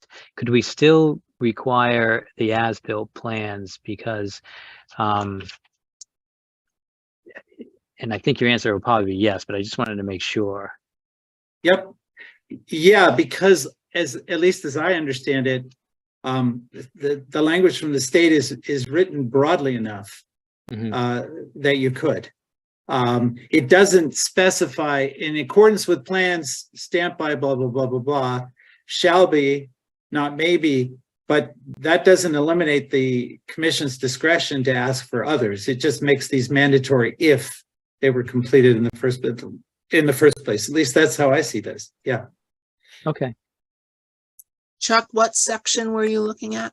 I was just looking on the last page of Bill's document. And so he's just providing, it says, say at the top, section 8B1B provides, on the other hand, that's what it says at the top. It's just the very last page. Okay. And the comment was, and this is always like crazy time, because just by all my experience with other commissions, when commissions are asking for what those final documents are, and when they don't come in, it always blows my mind that it almost seemed like anything was acceptable. Like we're trying to, and it doesn't matter how big the project was. So I like as-built plans and the statement from the qualified professional. It'd be great to get some guidance on that someday, Bill. And Yep. because just to say that this project is in substantial compliance with the order of conditions doesn't seem to really describe what's going on, and more should be added Right. to that somehow. And if that's again consistent with this project, Chuck, if that's something we typically look for, I think this is the state language, which is, it's sort of the minimum. I see no reason why, in the same way we would do it for structure, we couldn't talk about what we typically look for, because after all, we're giving notice and clarity to the public of what we expect, so they know, what we'll require when we're considering their applications. So if you wouldn't mind, when you're doing that other thing, if you could look at this last section that quotes state law and our local law, and just perhaps add some terminology that's consistent with what Reading has been looking for in these situations, I see no reason why that couldn't be part of this these clarifying amendments. All right. That's great. I will. Okay. Thank you. Thank you so much, Bill. That was really important stuff to clarify. Sure. Yeah, I think we're narrowing it down, and we'll be there soon. And when we're done, and I'm not sure if there's any more sections that need to be reviewed, but then it becomes, we're done with our work. Let's quickly get it to town council. Let's quickly get it back on and get that final couple of steps finished off. But again, it does take a while with all that. I think we have fall town meeting this year. Yep, we do. So that's going to get in the way. Yep. I was reading that trash barrels are going to come up on fall town meeting again. So that was in the news. $700,000. I heard that too. Right. But think about all the millions we'll save. So anyway, not our problem. We are not the trash commission. We are the conservation commission. Not tonight. Yeah. Okay. And there will be a DPW monthly meeting on September 5th. I presume that will still be on September 5th. I may not make it. Brian, are you available? It's the day after Labor Day. Yeah. Okay. We have the issue to bring up with the street across from 550 West. Yeah. That's the erosion problem. The erosion we saw coming down the hill there. Yeah. Okay. Right. And we also have, which I already talked to Ryan about it, but he's not at these meetings. So we went to 26 Harvard Street, and there was a contractor working at 22 Harvard Street. And they said they had talked to the engineering department. And I asked them, well, why didn't you let us know there was going to be work in that area? And so that might be something you want to talk about also. Yeah. See where that goes. By the way, the street across from 550 West is Catherine. With a C. Okay. Is what? 550 West? The one across from 550 West. Why am I thinking 555 West Street is Scott Harris? I mean, 550 is. That's 550. And while Martha and I were waiting. Oh, there is a street there. We were standing on Catherine Street and noticed the erosion. Erosion down the side of the road. Right. Okay, I did want to ask one more thing. Sorry to do this because I know we're not gonna, I'll just do it as quick as possible. So 1295 Main Street, this is the Lot A Main Street across from the veterinarian clinic. We went through this big process, and if you go by there now, there was supposed to be some vegetation. This house was squeezed in between our 35-foot line. So Martha, myself, and Brian went out there several times to talk to the homeowners and to let them know that there was no, where the bounds are, there's no cutting that's allowed in that area. So unfortunately, it has been cut.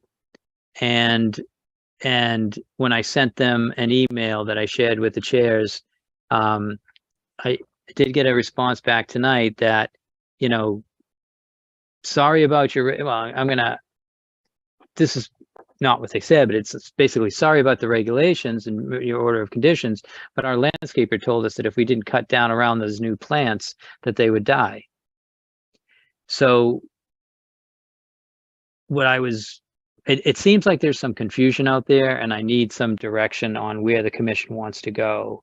It's not popular to approve a house in between the 35-foot lines, and this thing is, you know, squeezed into a lot, and by the skin of their teeth, they were able to get an approval. But at this point, I don't know what you want from me. I mean, obviously I'll communicate with them and tell them they can't mow out there, and they have to comply with the order of conditions. But are we at a point where the chairs want to meet me out there again, talk to the homeowners, and then try to do it that way, send a violation notice? Or, I mean, actually, I would prefer to go out and talk to them. They did seem reasonable. It sounds like they've been given a bum steer by the landscaper. So if we go out there and, you know, correct their thoughts, it's up to them to control their landscape. Yeah, and Chuck, when we were meeting with them, you did the grass prune down right in a small circle around each bush. Right.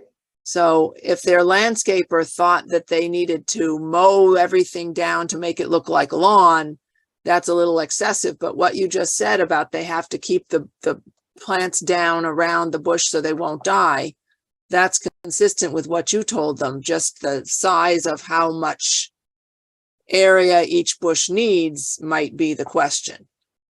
Does that make sense? it does, and we'll go there on that premise. But I think that yeah, some redirection is needed here, and I'll just try to set up a site visit. I probably won't be tomorrow. Yeah. Well, actually, probably. Okay, possibly. How could it possibly Tuesday be? morning. I can't make Tuesday mornings. Okay. Is Would it be possible to have that site visit with the landscaper present? Yeah, let's see if that's a good idea, Tony. Thank you. Let me see if I can get the landscaper involved too. So I know that on good authority that this was explained to them, what we wanted by a prominent landscaper in the area, and they didn't listen to it. Okay. Yeah, I thought it looked barer than it should have when I drove by recently. So I'm glad you're following up with them. Yeah, I could do pretty much any day the last week of August, just as long as it's not September 1st. And you don't work Fridays anyway, so that should be clear. So set up. All right, so we have 28th through 31. And yeah, I'll try to do it for the Friday is not 28th. enough. That's the day I have the most time. Mhm. On the 29th, don't we have Mass Audubon to Bear Meadow? Yeah, at 3. Yeah. At 3 o'clock, yeah. But other than that, and don't do Tuesday morning. Other than that, I can make almost any time. Yeah. Yeah. I'd prefer to be morning if we did the 28th. Possibly doing the 1295 Main Street right before the Bear Meadow might work, but I don't know whether the landscaper could be there at that time. Yeah, and I'll see what I can do. So morning of the 28th, I'll probably have time on the Wednesday in the morning or in the afternoon. Mhm. So if you want to do the 30th, that works for me. That's fine with me. And the 30th be better in the morning for me, although I could do either if I had to. You know, and everyone on the commission's welcome to join us, but usually it's easy to get some two people out there. So I don't know, Chuck. I don't know. I want them horning in on our fun and games. Yeah. This We'll is get the an ice place, cream afterwards, right? Right up the street. this is the place where the builder put in a whole bunch of Asiatic lilies and hostas thinking that they were native plants. And we had to take those out, and now they're blueberries, which is fine. But if they're mowing grass and making it a turf lawn rather than a ground cover, you know, there was ground cover planted. I don't know what's become of that. So we'll get a good close look when we go there. Okay. All right. So, I think there's nothing else about the DPW monthly meeting.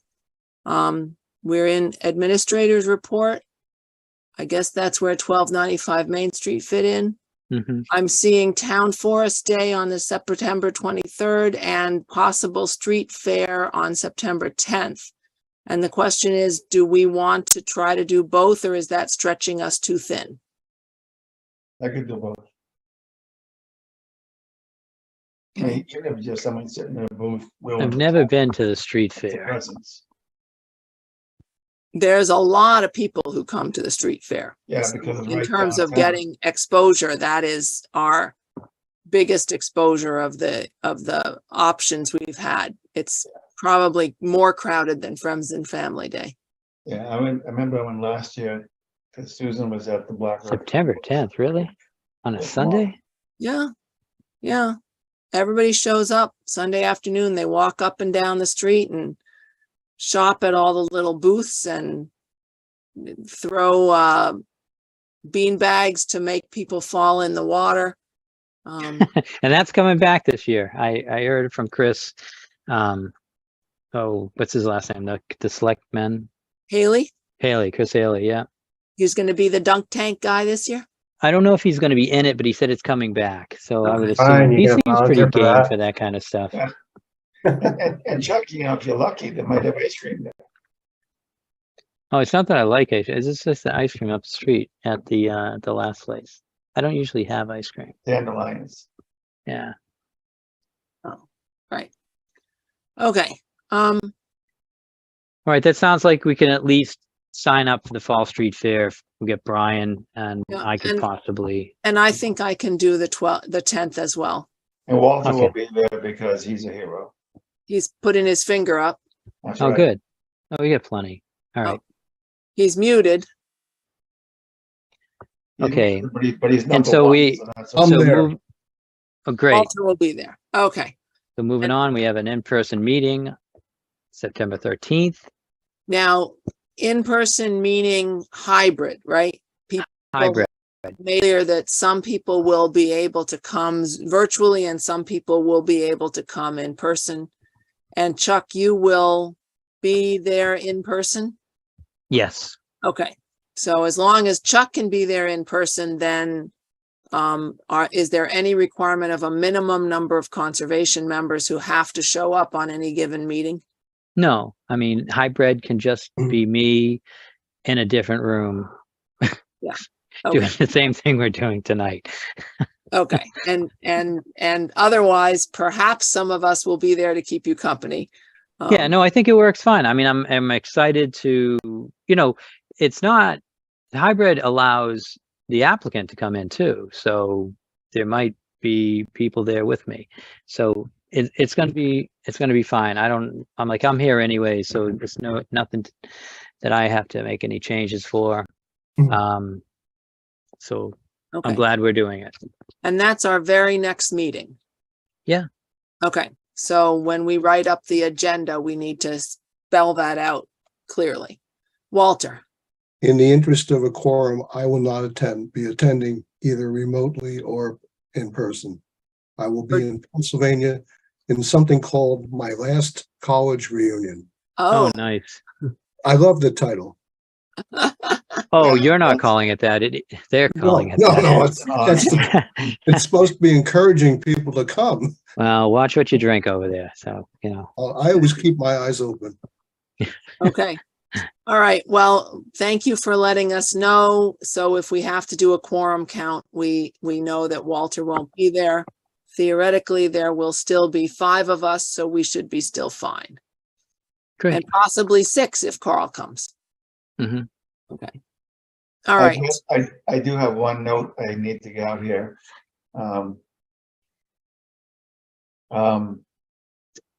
While we're sitting here, I got a text from my daughter. We had dinner with her and her husband Tuesday night. The text says he has COVID. So since I was talking with a lot of you today, just so you're aware, and so I cleared my conscience. I am fully boosted and everything. We were outside, not worried about it, but I wanted to let you know. So you've been exposed is what you're telling us. Yes. Okay. Thank you for letting us know, and all the RCTV audience as well. And I hope everybody in your family gets well soon. So you're not going to go on to the site visit? Is that what we're thinking? Which site visit? The one that I'm going to set up for Monday or Wednesday of next week. You'll be good for that? I'll be clean by then. Okay. I'll be clean. All right, great. So we shouldn't belabor the adjournment if we're through our list. I don't think. Yeah, and I think I would prefer that we wait to approve the August 9th minutes to the next meeting. Chuck sent them out along with the agenda for this meeting. So anybody who didn't get a chance to read it yet, please make sure you've read it before the next meeting so we can approve it at that time. Okay. And anything else? On that note, just Brian, I'll make a motion to adjourn at 10:30. It's 10:30. Do we have a second? Second? I didn't hear a second. I didn't either. Tony seconds. Tony seconds. Thank Okay. you, Tony. And all in favor? Unanimous. Okay, we're adjourned. Unanimous. All right. Thank you. Thank you, everyone.